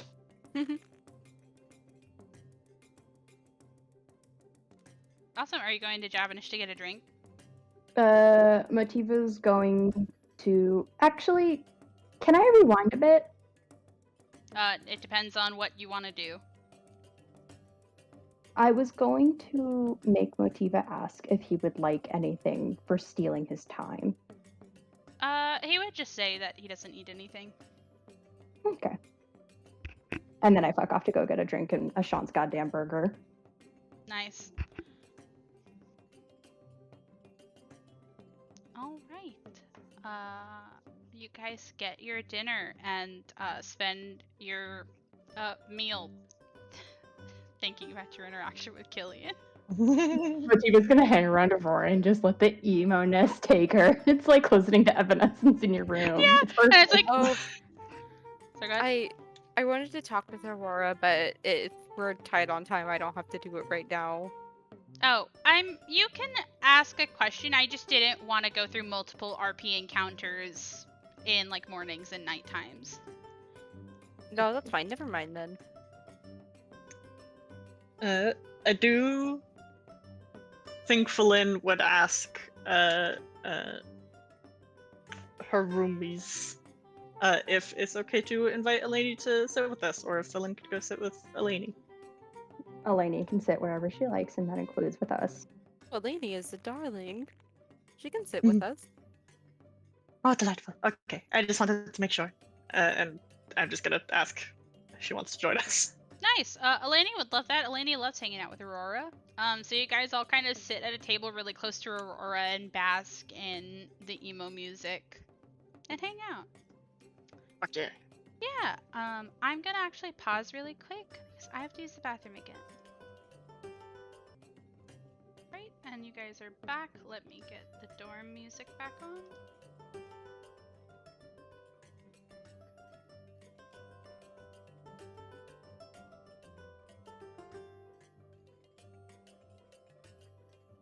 Nope, not multimedia.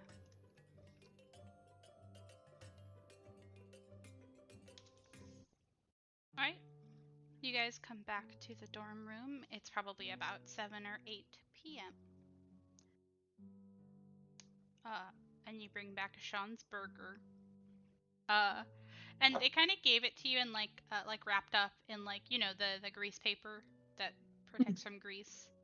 Mm-hmm. And you slide it up to him, and he gives a grunt of thanks.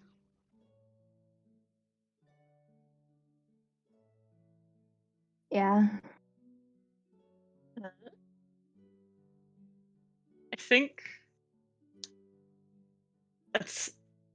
I guess technically speaking, just at some point while Sean is awake for the rest of this day, Felin is actually gonna ask Sean something.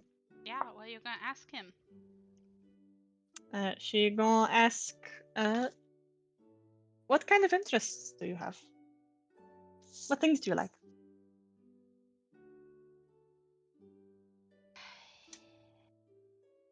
You know, all three of you now have asked me that in separate moments. I don't know, I just do shit. I rock climb and I read, and that's it. Maybe it's because we like you, Sean, and we're wanting to get to know you better. Wow, you like me? That's embarrassing. Well, it is kind Not of cute that really. you admitted you don't fuck. What did you say, Motiva? Nothing. No, I am asking you because I can't hear. Motiva said, well, it's kind of cute you admitted that you don't fuck.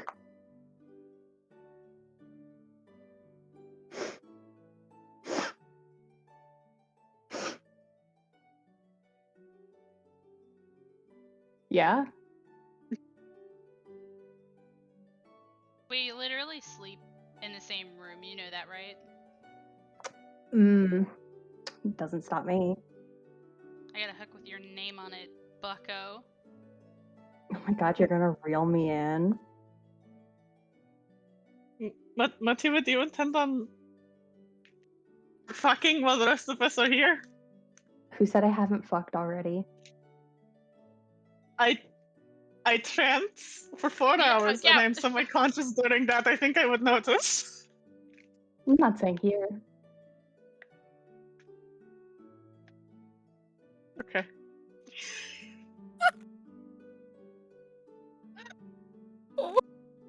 Well, congratulations, I guess. Good for you. This The is a biggest- lot. This is a the- lot taken for me. The biggest prize I can ask for is to be killed right now. After today, I think it would be a blessing. Today has been difficult. For It all has of us. been incredibly difficult. If that's the case, then I actually take back my threat because I think it would be more of a punishment to let you marinate in that. If I make you so uncomfortable, I do get to be killed.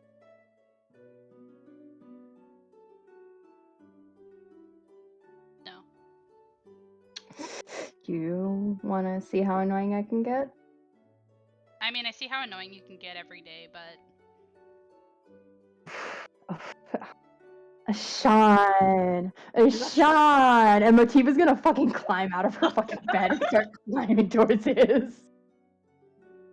Felin is gonna feed Uli. I like the idea that you go to climb up onto his bed and he just fucking plants his fucking platform boot on your chest to keep you from climbing on his bed. I grab it. Okay, you Go grab ahead, it. Mackenzie. Go ahead. I was just gonna say that Dove, entirely ignoring this, now is just gonna go sit on Felin's bed as well and pet Uli. Yeah! I wanna Motiva's gonna try and drag him off the bed. I want to make a long live the king joke, but he's gonna try to kick you This off. is. I also. My bed is below a Sean's, so I feel like. You are feeling the bed rock and shake. Well, now everyone is going to think you two are hot and heavy for each other if you keep moving around like that. You have to try really hard to embarrass me. And Motiva's gonna fucking try to drag him down if he kicks her. Okay, roll me contested athletics. Oh my god. Because this is a grapple, my friend. Ooh. 5. Okay, Oh, well, no. I'm gonna still see, but I don't think that beats it. I don't think so either. I'm gonna be honest.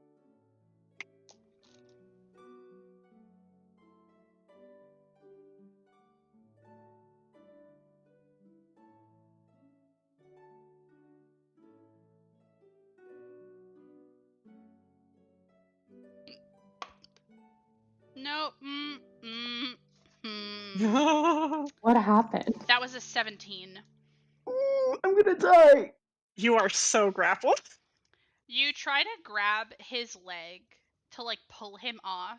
And what he ends up doing is just with the sheer like strength of his one leg, he yanks you up and off the ladder, and you are dangling from your hold on his leg. Holy shit. Flynn claps. Motiva just holds him. Motiva, do you want me to help you get down? Never let me go, Ashawn. I know you'd never. He starts shaking you. What'd you say? He starts shaking you. My vibrator is stronger than this. Try again, motherfucker. I think I'm so fucking tired of your asses. I'm so fucking tired of you.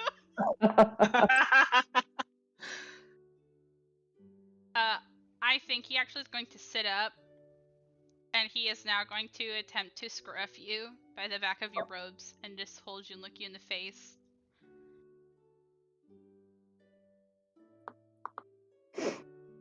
She just looks at him and she just stares and she says, "Kill me. Do it.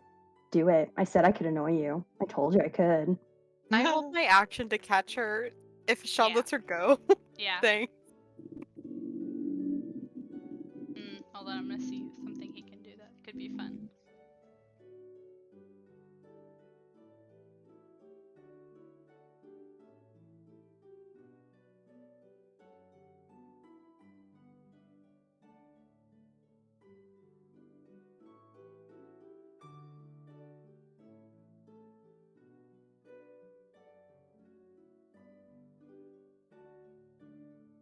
These two fucking scoundrels getting like, haha, teasing, and then they just start throwing punches, and they're like, haha, just having fun, and Dev's like, stop, stop it. Dove trying to separate fucking rabid animals.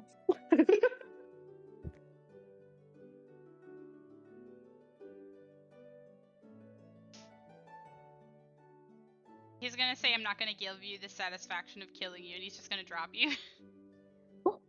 Oh, Dev pops out of the bed and attempts to catch her. So she Yeah, doesn't fucking hit the ground. yeah, you can catch her. I will say that technically bunk beds are only like 6 feet off the ground, so the fall isn't too big, but you can definitely try to make sure she doesn't like bust her ass. So I'll No, say, yeah, I'm not like trying to be like, oh, I like princess rescue her. oh yeah, yeah, I'm yeah. just trying to make sure she doesn't like bust her ass on the table or something. Yeah, Like, yeah, yeah, yeah. Okay, yeah. I'll say you can roll a advantage acrobatics. oh goody, good for me.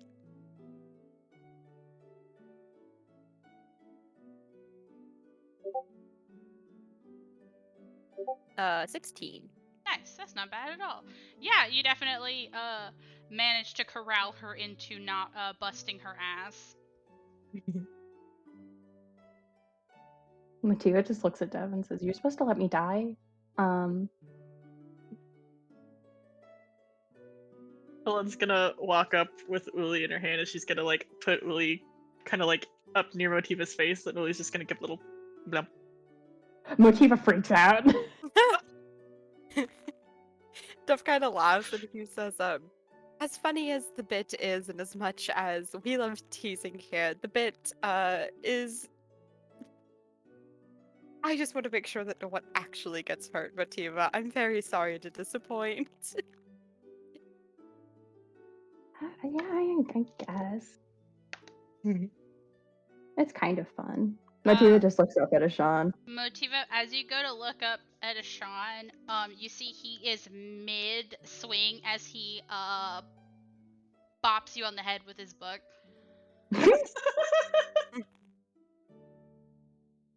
Oh, are you a Helen is- teacher now?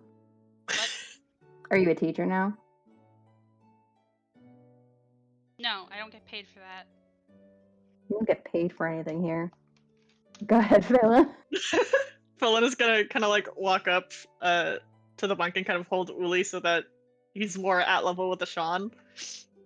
And is going to attempt to also have Uli give a little lump. And is going to say, peace, not war.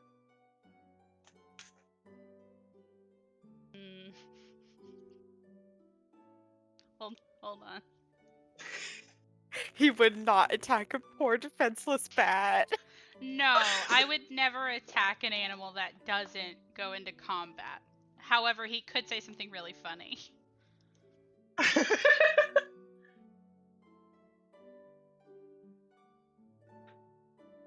you want peace, you have to meet my demands. Oh my god. Ellen is gonna hold Uli down and kind of raise it from, be like, and what are your demands?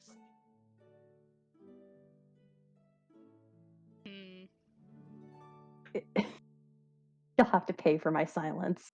I have to meet with my ministers. Please wait 3 to 5 business days. I have to I find a hold you to different that. room. I have to find a different room with different roommate. Who would switch with you? Who would want to join in on this? I'd love to know. Sleep outside if I care. Perish. Sean, what have I ever done to you? Not enough, apparently. I can't be nice to you. This is war. Who is on your Aw. side? Are you fighting by yourself? That's pitiful. Do you not have any friends? Oh Drag him! Wouldn't you like to know, other boy?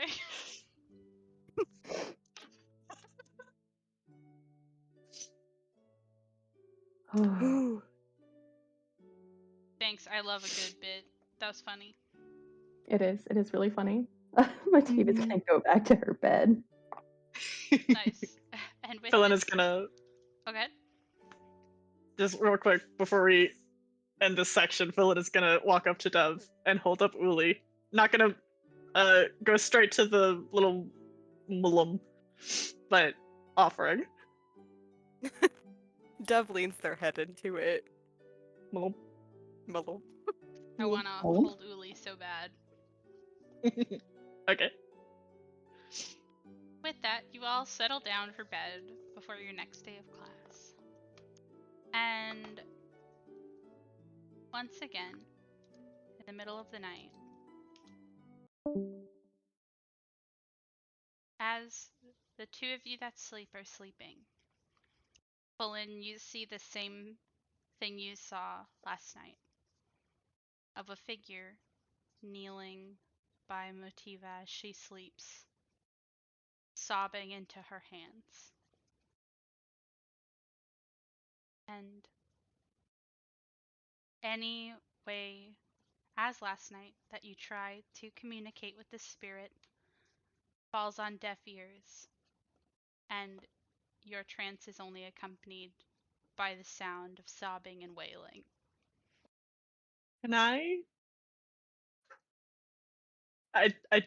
don't know if I've tried this already or not. Can I try touching it? Yeah, you can try touching it if you want. I want to try like putting a hand on its shoulder. Okay, give me a second. Oh gosh. It's a very fun idea.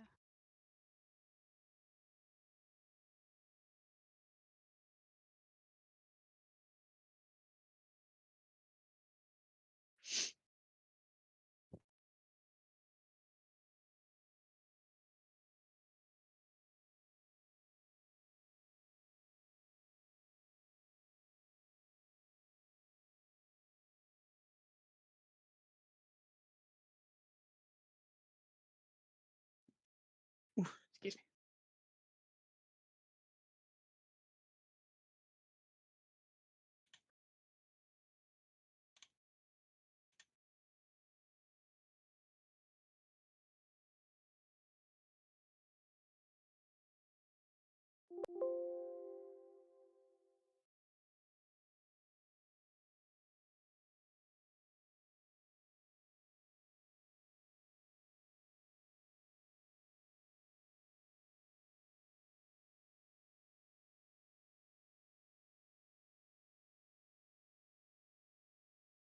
Yeah, you can put your hand on its shoulder. And as you meet contact with this spirit, your hand almost feels like whatever is under your hand is solid for only a second before it falls through. And that's what it takes for this ghost to look at you, face tear stained, as it opens its mouth to scream, and you can see that its tongue is cut out. All of you are awoken by this, and the ghost disappears.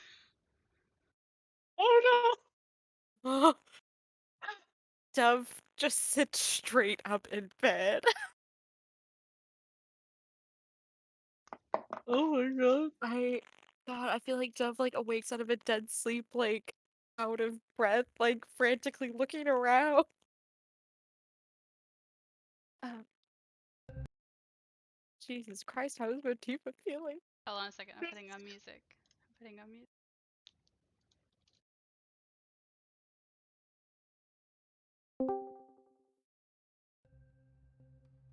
Okay. Yeah, how's Motifa feeling? Motiva's just gonna look to Ashawn. So what's very interesting about Deshaun's reaction to this, is that he gets up in a way that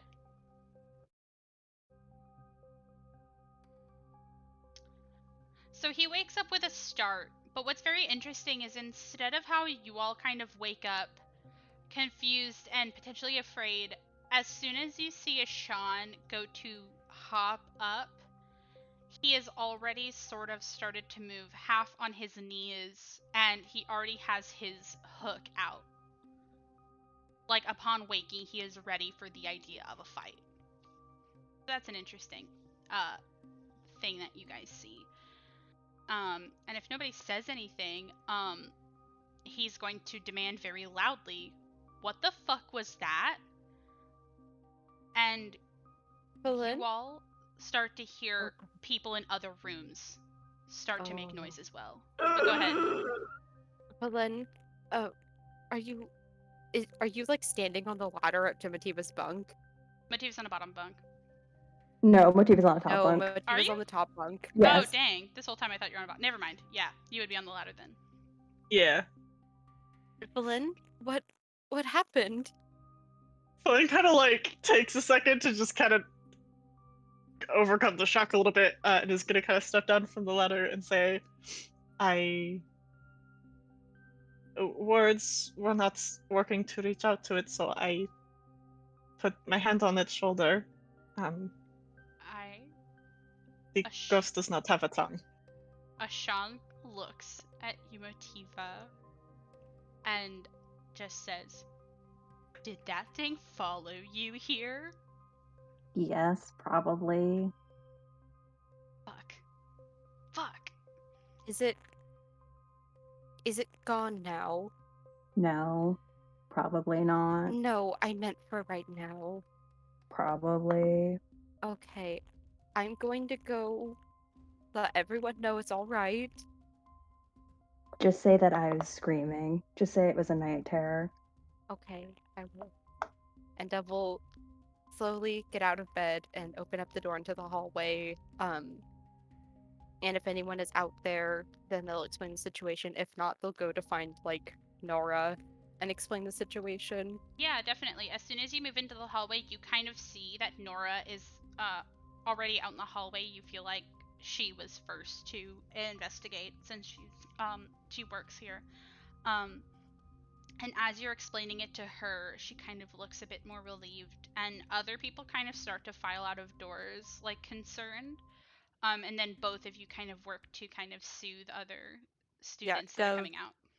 Dove is very good at like schooling their face into like a very like a smile and saying like, "Oh, it's okay. Motiva just had a nightmare. She's all right now. It's okay. Go back to bed. You know, the works." Yeah. And most people are kind of placated by that, and people look varying levels of like concerned and like relieved, and some the occasional annoyed, but never like it's not super extreme. You know, it's just like, oh, okay, well, time to go back to bed. You know. What's Fulin and Motiva doing in the room? Flynn's gonna kind of put a hand on Motiva's shoulder and say, I'm sorry for startling you. Are you okay?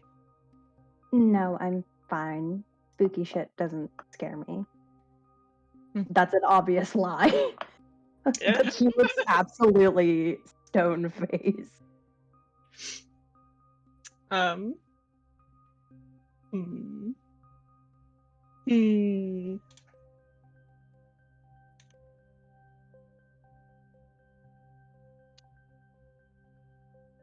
I think Villain is just gonna kind of, I guess, crawl up the ladder and kind of like sit on the side of like Motiva's bed.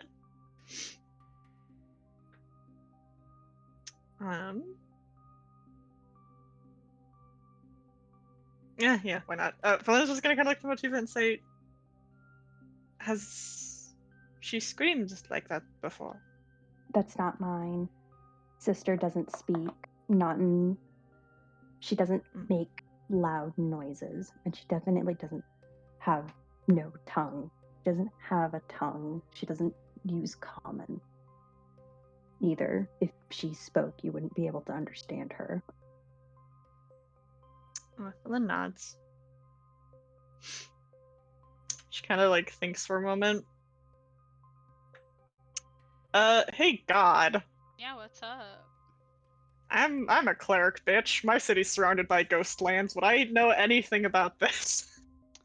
Roll me a general arcana check to see if you would know anything about ghosty goos. Ghost goose. Okay, that's not very good. 11 total. 11 total. Okay. So you know a decent bit about ghosts as a whole. You don't know how this one, like, you don't know how this happened. This is very sudden to you. It's only been happening the past 2 days. But the only thing you could even maybe think happening is that something happened to make a spirit attached to Motiva, or maybe Motiva, like, maybe was near something of import to that ghost. Like, there's really, like, you really don't have enough information to go off of, but if it's a new ghost and this is now 2 days, you don't know if this is going to be a thing that stops immediately. Ghosts are very tenacious, as you would know. Yes.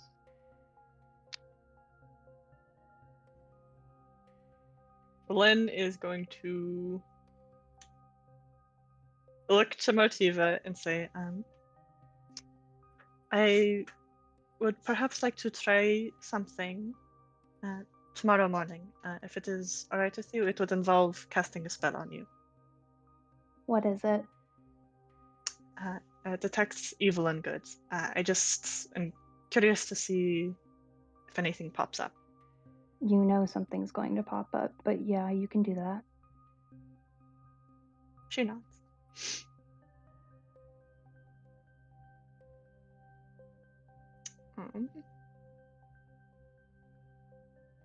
Yeah. I think Felin is just gonna sit and chill with Motiva until Dove and Sean get back.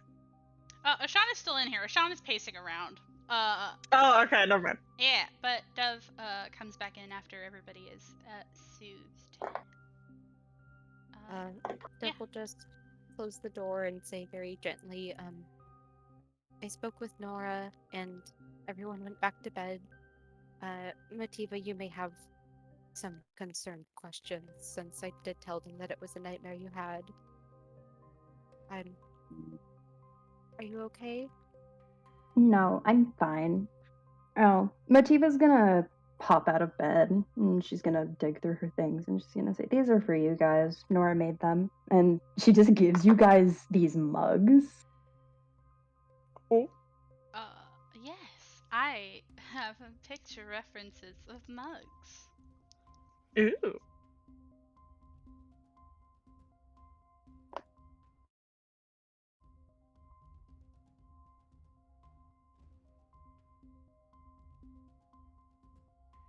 When she goes to Hassan, by the way, she's going to specifically look at him and say, "There's nothing we can do about it for now, so try not to get too worked up."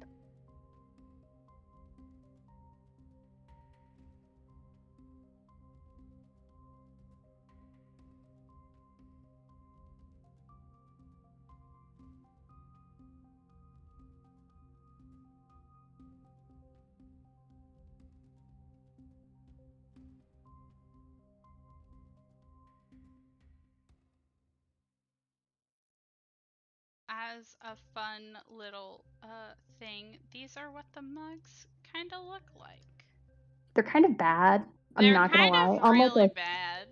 On a technical sense, they're kind of really Aw. bad, but I like them, and Motiva would like them. I Didn't love make this. those.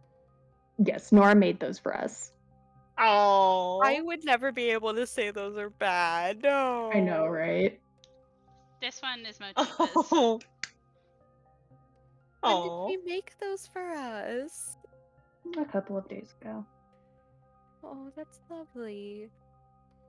It's delightful. Add Nora mugs to your inventories. Hmm. Sorry I traumatized you before you got them.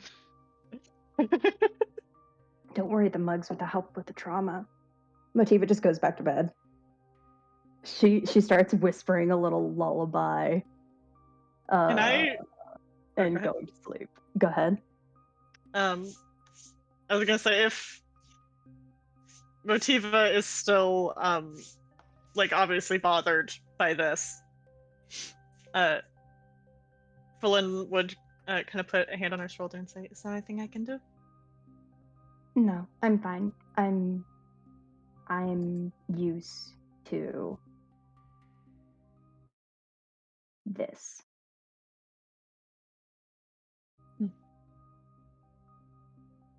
Should we give it space for now?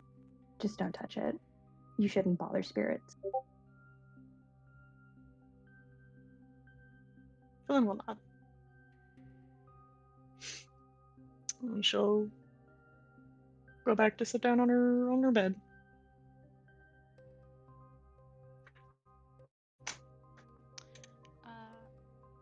As you guys kind of wind back down and go to finish your rest, Ashan paces for a bit longer before also going back up with a sigh. And the rest of your night is not great sleep, but it's enough before the new day appears.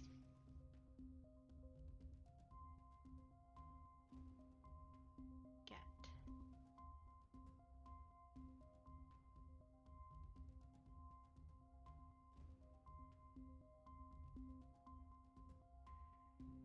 Excuse me.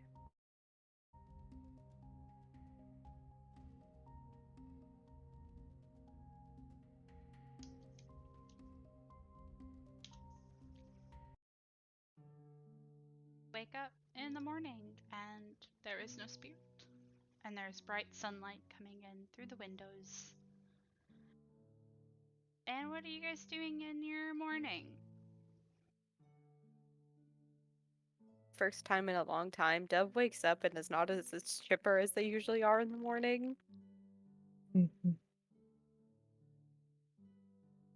They're still friendly and nice, but they don't have the regular energy they always have. Yeah, that's fair. Because yesterday Mhm. really beat them over the head. Yeah, fair enough. Yeah. I think same for Phelan.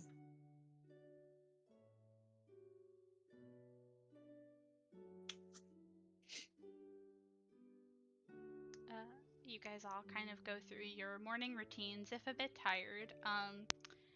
While you guys are running around the dorms to get ready, as Dove said, there are quite a few people that come up to Motiva and express concern and try to check if you're okay or soothe if you look stressed and stuff like that. And it's nice, but it also is a kind of a lot because you do share a floor with a lot of people.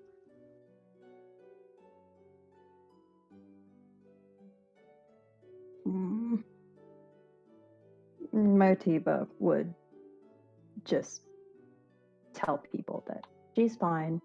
Sometimes she just gets really bad nightmares. Sorry for being loud. And a lot of people assure you that it's fine and it's totally okay, and they just wanted to make sure you're okay, and then they move on. And you guys get ready, somberly and slowly. And what would you like to do with your morning before class?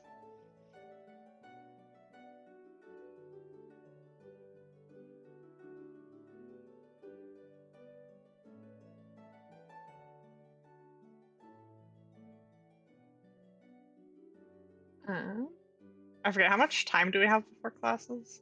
You have about an hour. About an hour?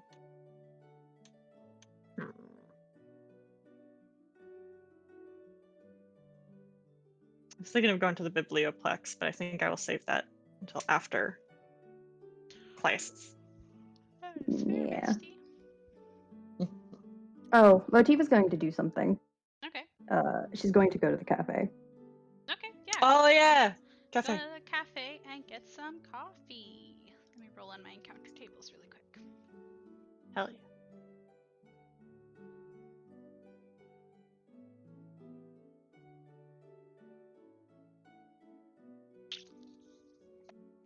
This is a wonderful time to find out that I did not complete the cafe encounter tables. Oh no. You could just say what it usually is. Yeah. So generally speaking, the two people that are always here is Mina behind the counter, Quintilius over by the fire.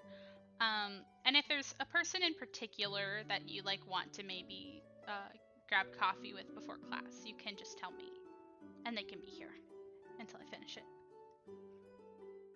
Motiva's going to go up to Mina and say, I had a girly silver quill question I wanted to ask, but I'm a bit too embarrassed to say it aloud. Can I write you a note? Oh, sure. Motiva's going to take out her composition notebook. Mm-hmm.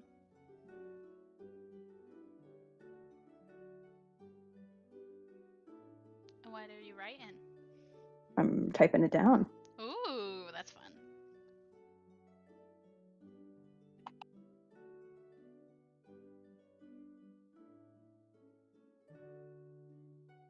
I don't think I spelled this right. I don't think I spelled this right.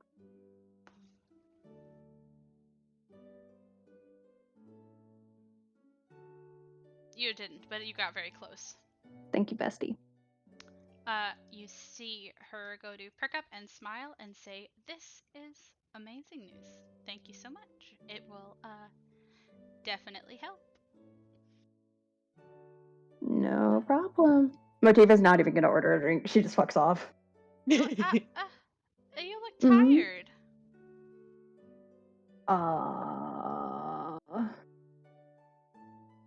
Yeah. I'm just. You see her like go to like tut at you, and she goes to start making a drink and slides it over to you and say, "I was going to be smooth and cool and just give you an extra shot in whatever coffee you got, but you didn't get a coffee, so I guess you get one on the house today." Thank you, Mina. I appreciate that. Yesterday was very hard. Motiva will take the drink. Yeah, school can be like that sometimes, but perk up, yeah?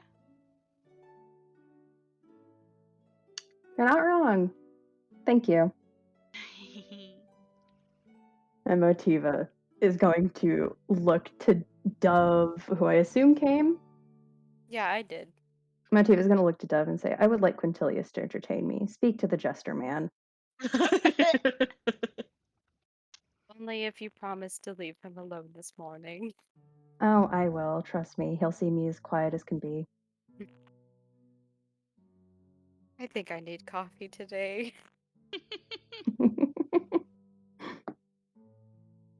Mina, Yeah, What what do can you- I get you? what do you recommend for coffee as someone who usually just drinks tea in the morning? Well, tea can be pretty bitter, but like more thin. Do you want something sweet? Something sweet I would not be opposed to.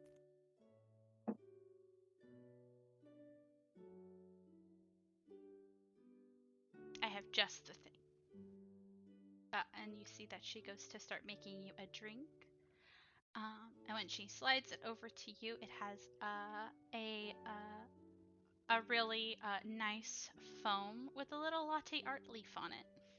Oh, Miss Mina, I love you. Oh.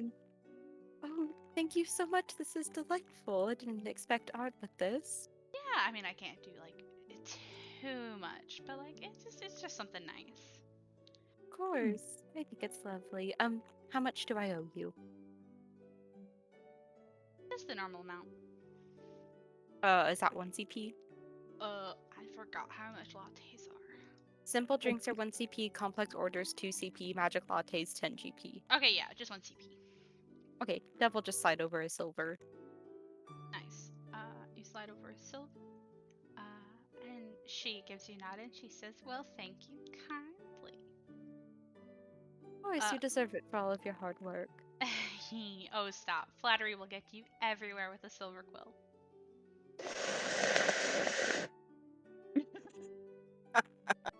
It didn't work on the last one. Is 10 copper pieces is 1 CP, right? Yes. Okay. Also, when you try your drink, it tastes like an orange sickle. Oh, I love that. That's delightful. Yeah. Go ahead, Flynn. Christina, thank you for my life. Flynn is gonna order a rise and shine. Nice. He whips it up for you real quick and slides it over and says, "There you go." Thank you.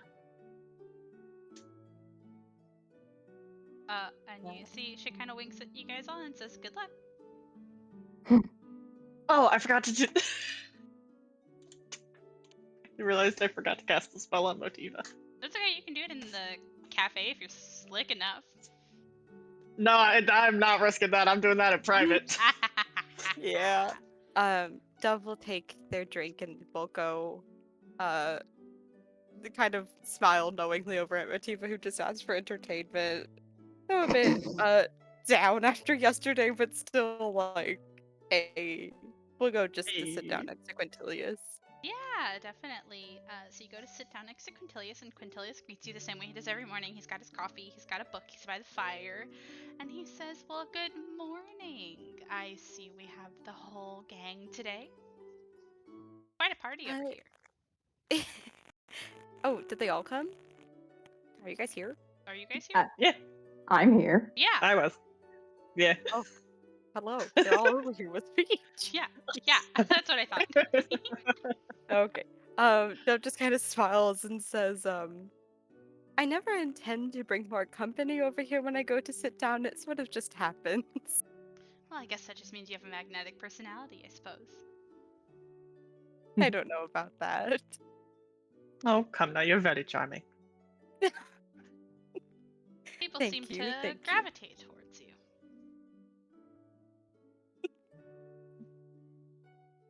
Oh, what do I do with all this flattery first thing in the morning?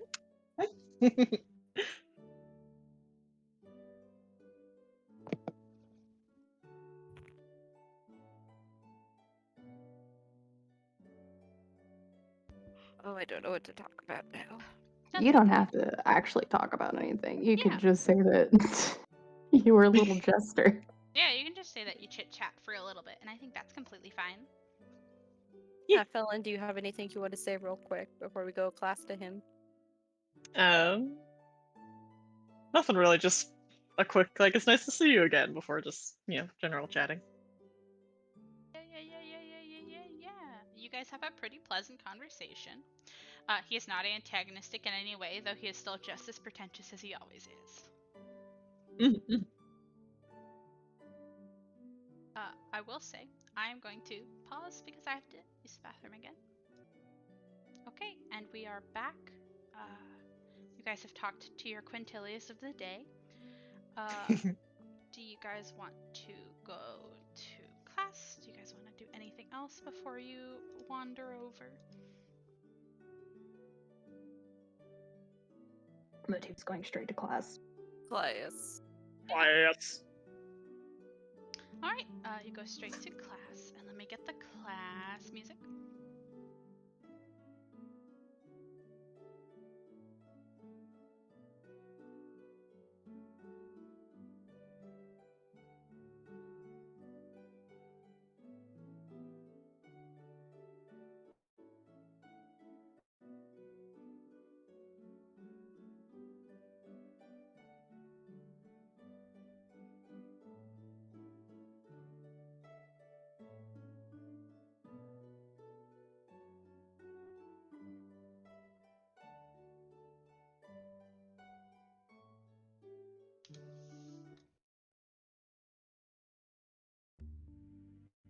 So you go over to the Biblioplex, to the same class that you've been meeting with your other first years this entire time.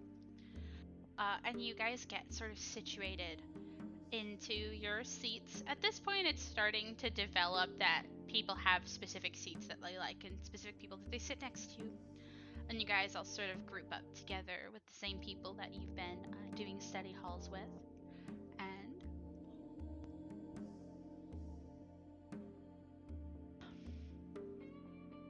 as you are waiting, you see two figures walk into this room together, which is a bit different than the other deans that have done these classes. And the first figure is a fully robed figure, and their robe is decorated in what I could only describe as bones. You see that they sort of have this sort of, I want to say a vest over a breastplate, but it's made of these interlocking bone-like growths and the latticework of pauldrons as you see them sort of stride forth to the front of the class. And the other is a well-dressed human man, salt and pepper hair long and slicked back, the same that's matching his facial hair, and dressed in an immaculately gorgeous black and white suit with a cloak around his shoulders. And they come up to the front of the class, and the hooded figure goes to pull back his hood so you can get a picture of his face. And you can see these sort of sharp pointed ears, a bald head, and black markings across where his eyebrows are. And I will show you art of these characters. Ugly.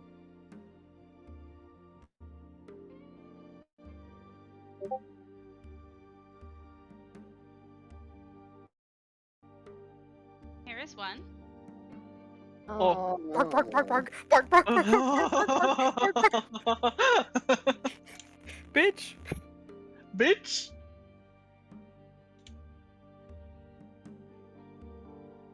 And this is the other one. I'm gonna see if I can find a higher res one, but this is the one that I have access to. Oh. Oh, wow. Hey, Ash, I think you were on the nose with, I think that's him. It absolutely is. You want to give him a son he loves?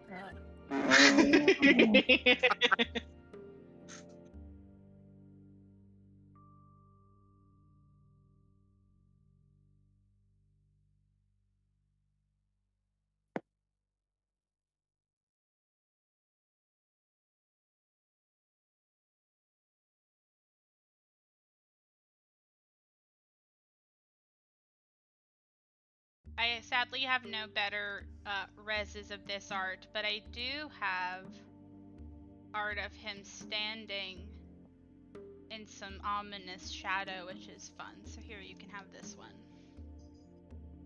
Ooh. And Count Dracula over here, Jesus Christ. Vampire looking at you. Don't worry about it, none. And as they get situated at the front of the class, you guys have a couple seconds of tense waiting, as you always do, before they turn to address the class. And the first one to speak is the human. And he sort of paces along the front of the class as he addresses all of you in a sort of oratory voice and says, "Welcome, first years. For many of you, this is the first chance I've gotten to see any of you. But let me be the first to say that I am very excited at this new group of hopefuls for our colleges. I am Dean Ambrose Liu, the Dean of Shadow of Silverquill, and I and my associate will be here to discuss the complexities of black mana. Now, this class might be a bit more different than the other ones that you've gone through so far, as some of the other mana colors can be very one note. Hopefully, by the end of this, we will be able to instill in you the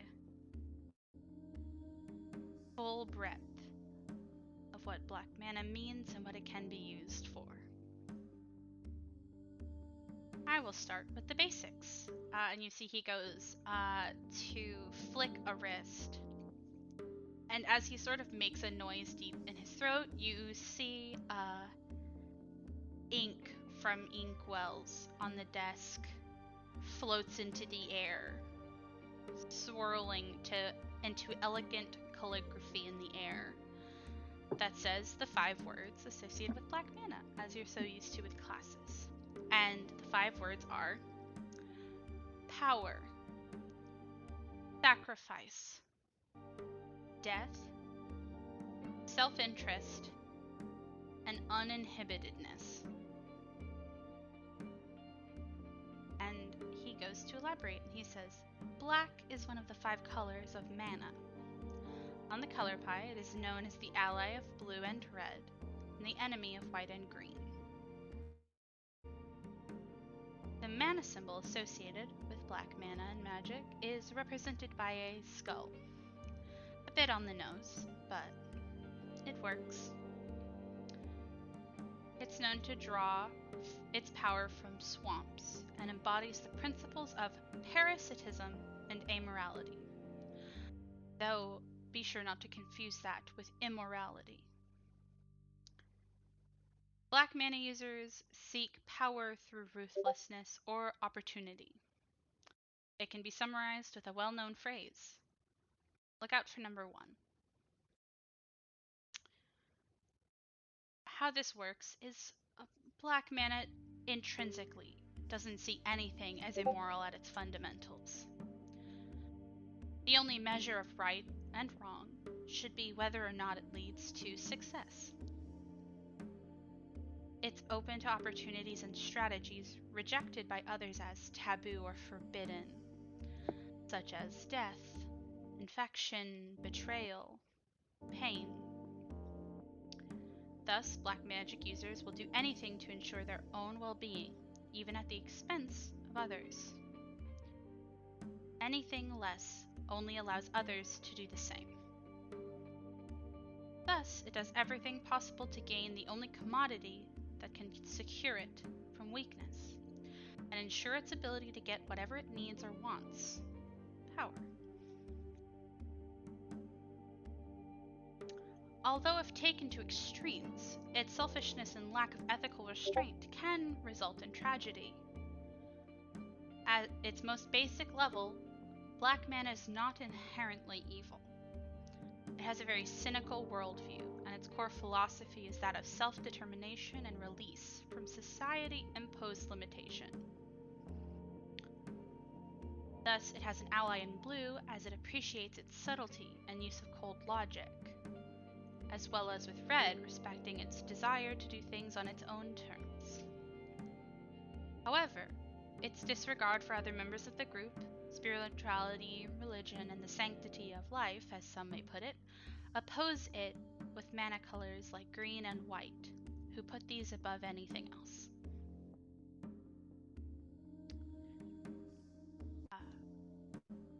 You see him go to smile and say, I suppose I should give the floor to my companion, Valentine. And you see the cloaked figure smiles, and you can see the sharp fangs, and you can read that this is a vampire in front of you. It says, yes, hello. I am Valentine, Dean of the Vein of Witherbloom. It's nice to see all of you and meet you. But what Dean Lewis said is true. It looks on the world and sees just reality. Life is hard enough without putting limitations on yourself based on esoteric values. values, ones that have different weights to everyone. It looks for opportunities to get ahead and seizes them without mercy and without shame. Only you can decide if what you want is worth the prices that you can pay. And Black will never shame you for those decisions. These equate to essentially two pillars in Black Mana's efforts. Parasitism, which is its readiness to steal power, and amorality, which provides it direct access to its desires, provided it can pay the price. This comes out in two ways, traditionally in scholarly circles: liquidation and nullifaction. Liquidation is turning one resource into another, fluidly and efficiently.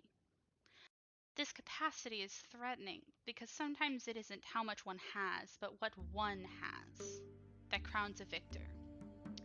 Resource exchange is at the heart of any of colored magic, but there are some prices that only Black Mana users will pay.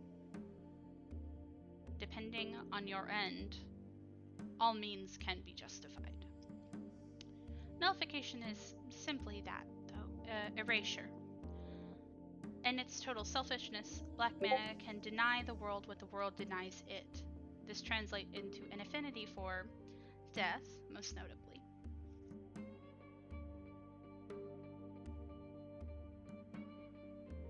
But at the end of the day, black magic is all about the self. This gives a curious sort of freedom, perhaps the ultimate freedom. Not to care how they acquire power, so long as they do. And well, because of all of these things, it's a common misconception that black means evil. What is true is that it is the most likely color to do blunt, open, and honest evil. But it is always above all honest. Whereas white mana has a long list of what is proper, black mana is free, open, and shameless about what they do. Perhaps this is the greatest virtue of black mana that no one truly looks at. It is about power in the self, but they are extremely truthful in their own pursuit of these goals. It never pretends to lie or seek to cover it up behind a facade. No other color philosophy is as open in its ideals. As an example, not to be particularly inflammatory, but there has to be this extra step when talking about black and white magic, but if we wanted to use an example of, say, white mana, many creatures that use white magic go to great lengths to hide bigotry, zealotry, behind a mask of what they believe is righteous. And what they do is always good, but black mana, no matter what they do, will always freely admit to what it is they do. And I think that what I would like all of you to do as an exercise is break boundaries. Push yourself out of that idea of what you think is good and evil. And I want you to tell me how black mana and black magic can be used for good and how it is used for good. Please feel free to take all the time you need. This is a time for breaking preconceived notions, after all. And Valentine gives another sharp smile and kind of saunters back over to one of the two chairs over by the desks. And this is assignment time. Boys.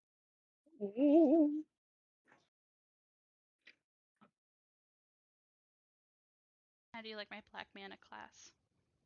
They both kind of creep me Delicious. out.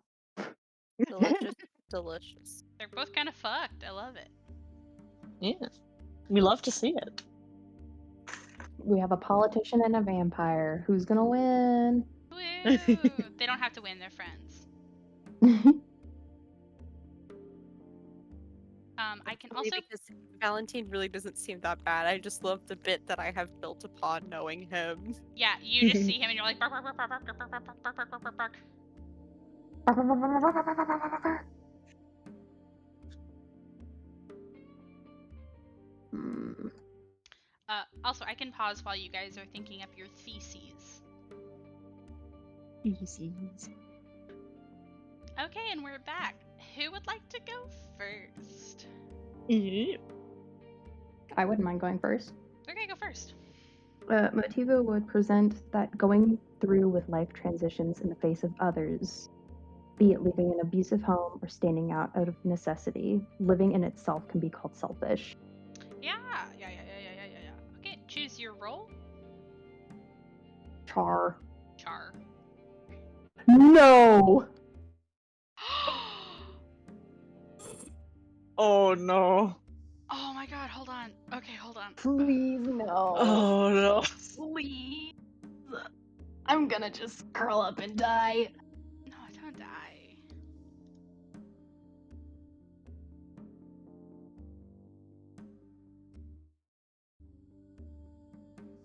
I should have said that I was like, oh, god damn it.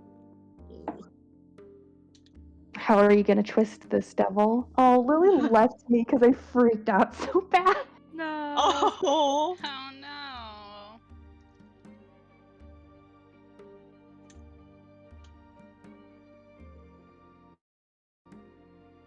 It sucks when you have such a good paper too. Yeah. But that's sometimes just how it is. It's like the way it's executed. Okay, give me 1 second. Sorry, I'm checking in on the personalities of these two deans to see how they react. Ooh.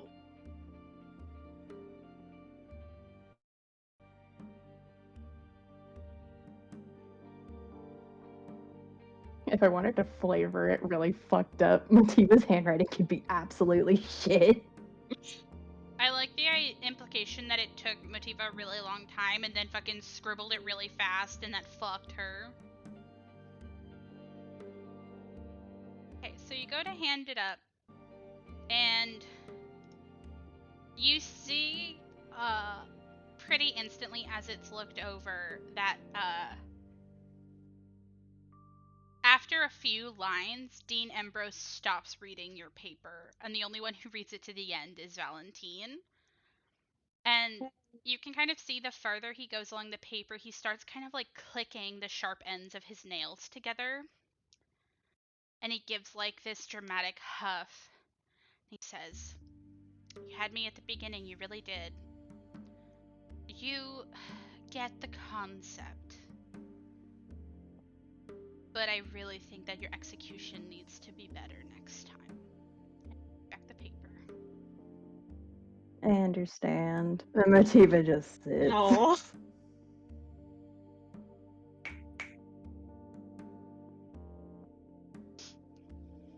Who would like to go next? I could go next. Okay, you go next. You step up. I have written down personal growth, acting in self-interest for self-betterment, ridding yourself of doubts or negativity that hold you back so you may go forth uninhibited in your journey and improve your quality of life. Good for the self is not a negative reflection of good for the whole, for the individual is just as worthy of good. It is part of the whole, after all. Okay, choose your role. I like that. That's Yeah. nice. I think it's Thank cool. you. I'm the wisdom. I like that Sarah and We Ash all both did had really- similar ideas. I like it a lot. Yeah, Yeah. like I think these are all very fun takes on Black Mana, and I think that like none of us are technically wrong. That's the Yeah. thing, because the whole point of it is just actualizing your goals and not caring what other people have to say or what happens to other people. And yeah, that sounds shitty, but sometimes you have to put yourself first. It's neat. I got 9. None of us. Once again, something of note that's very interesting is that you guys can tell instantly the minute Dean Ambrose decides that your paper isn't good enough, he stops engaging. And kind of taps his shoe on the floor a little bit. And Valentine has a similar reaction with Motiva, where he starts looking frustrated, but he's like telling you that it's just like frustrating because like you had a good idea and you're showing that you are listening, but it's not all there. You know? Motiva's going to look to Dove before he presents. And Motiva's going to stare and she's going to say, "Now you know I love you. I need you to actually grab these bastards." And I'm going to give Dove bardic inspiration. Yeah! Yes. Okay, that's a D6, right? Yes. Is it a Okay. Fuck D6 it right up. now? Fuck it up. It is a d6 right now. Oh my god, that's so powerful. Yes, yeah, it hell is. yeah. Yep. Okay, mine is a little bit long. Because whenever Go I off. write stuff, I start rambling. So, I don't know if I can do the accent for this. I'm sorry, I'm faked. But Dove wrote down that black can be used for good in the position of power that they so seek, as government officials are a ruling body. Because of their inability to deceive in their goals and wants, their people would at least always know they can trust in their ability to be brutally honest about whatever it is they so desire or plan. Even should they decide they must go the path to evil, their people would know that truth immediately, as it would become the most noticeable evil in the world, and they would be unable to hide or deceive as so many rulers or politicians might. If Black is aware that being a good ruler will get them better results, they simply have no reason to be a corrupt or unjust ruler. Which I also think is so interesting because that's the thing, is that at first it kind of sounds like politicians like are black men because they don't lie. But like that's not what you're saying. You're saying there's the potentiality of a politician being upfront with what they're doing Yes, is Dove better is than saying, a lying politician. yeah, Dove is saying that like so many politicians and rulers do deceive and lie, but a black Mana politician simply wouldn't. And then that would be good. Yeah. That's very cool. Love that. I love it. I think it's so neat. Give me a roll and use your Okay. bardic inspiration. Charisma. Charisma. And I'm gonna have to, I think I have to add my d6 to that, so once you get my final result, just hold on a little bit. Yeah. Oh my god, Jesus!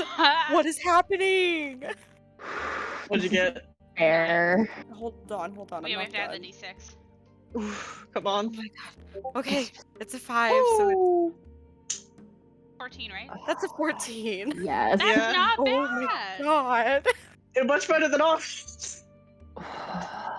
Nice. Okay, so as you guys go to read it, you see that both of them look particularly interested. Like, I think they're both ready for this to be asked, and then they get towards the end of it, and you can see both of them, the gears turning in their heads, right? And at this time, Dean Ambrose deigns to look at you, Dove, and says, of course, if this was mine, I would have probably done a bit of this, a bit of that, but there's a very good basis to this. Thank you very much. You're welcome. Don't take compliments from me lightly. And he kind of gives you a smile. This man is annoying. Dove smiles back and kind of bows their head a little bit, and they say, I won't. It is much appreciated. Of course. I'll keep an ear out for your name. And you go back to your seat. Oh my god. Ooh. I'm in danger. Oh Don't my worry god. about it. Yeah, so you finish up class. This is the beginning of the study hall. And you do your little assignment. How's everybody feeling? What's everybody want to do? We have about I an want hour white left mana. where we can play. I think Dove will turn to Motiva and like go to grab her hand and kind of just like quietly whisper to her like, I don't think I would have been able to do as well without your words of encouragement there at the very end. It's no problem. I'm good at that. Thank you. I think whenever we do these assignments, we're gonna have to start looking out for each other a bit more. They were very particular. Mm-hmm. Yeah, I can imagine if they have a mana color that's constantly discredited, it would be important I to can see that it imagine is they just, represented well. yes, I can imagine they just no longer have the patience for seeing it so brutalized. You get it. You get it. Yeah.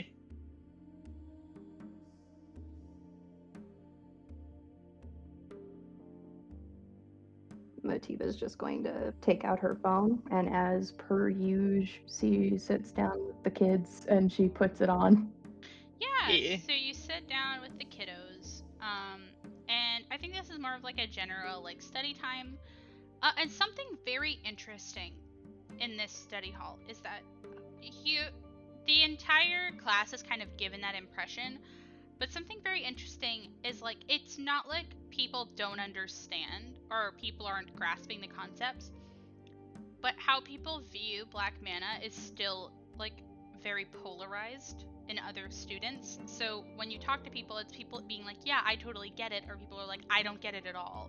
But it's not an intellect thing, it's like a coming to terms with situation of like whether people see the merit Right. of it or not. And I think that's very Because interesting. I would argue that black and white mana are no longer about like the knowledge aspect of like Yeah, getting it. It's like the morality aspect and like being willing to like give up your position of your morality yeah, to exactly. understand them fully. And if you don't, then you just like you can't understand it because you got morality. That's the thing. And Mhm. so it's like it's whether people it's people looking at the validity of those beliefs, not if they're understanding them, you know? Mm-hmm. And I think it's a very interesting study hall. Like obviously I can't go into too big detail with everybody because that's a really big like idea, but like I think that's a very interesting study hall. Yeah. Yeah. Goddamn. That man was as civil quill as they come. Silver That quill. Civil that was quill. the most silver quill ever. Dude, Mhm. why he gotta talk to people that way? Why he gotta act that way? Silver quill. Silver quill. quill. I literally can't say it right anymore. Like every time I go to say it, my mouth is just like, "Oh, I'm gonna have an aneurysm and die," and I'm like, "Okay." Yeah. Yeah, you guys can chill out. You guys could technically do something in your free time before extracurriculars if you want. But given how much time we have, we can either cut it here, you can do another thing, and then cut it after that. And then I will talk to you guys about the things you can do afterwards. I wouldn't mind doing see the things we do afterwards. I love private RPs. Yeah, so you guys just want to cut it now because we can do that. Yes. Yeah, this was a very fun session. I think we did a lot. We got a solid 3 hours, which isn't bad considering halfway through it I got hella sick. Yeah. I think Okay. we did good progress, and honestly, I think it is good that like we cut it after realizing that like, oh, the white mana class is also going to be probably a lot Yeah, it's probably like gonna also be understand. heavy, you know? Mhm. Yeah, okay.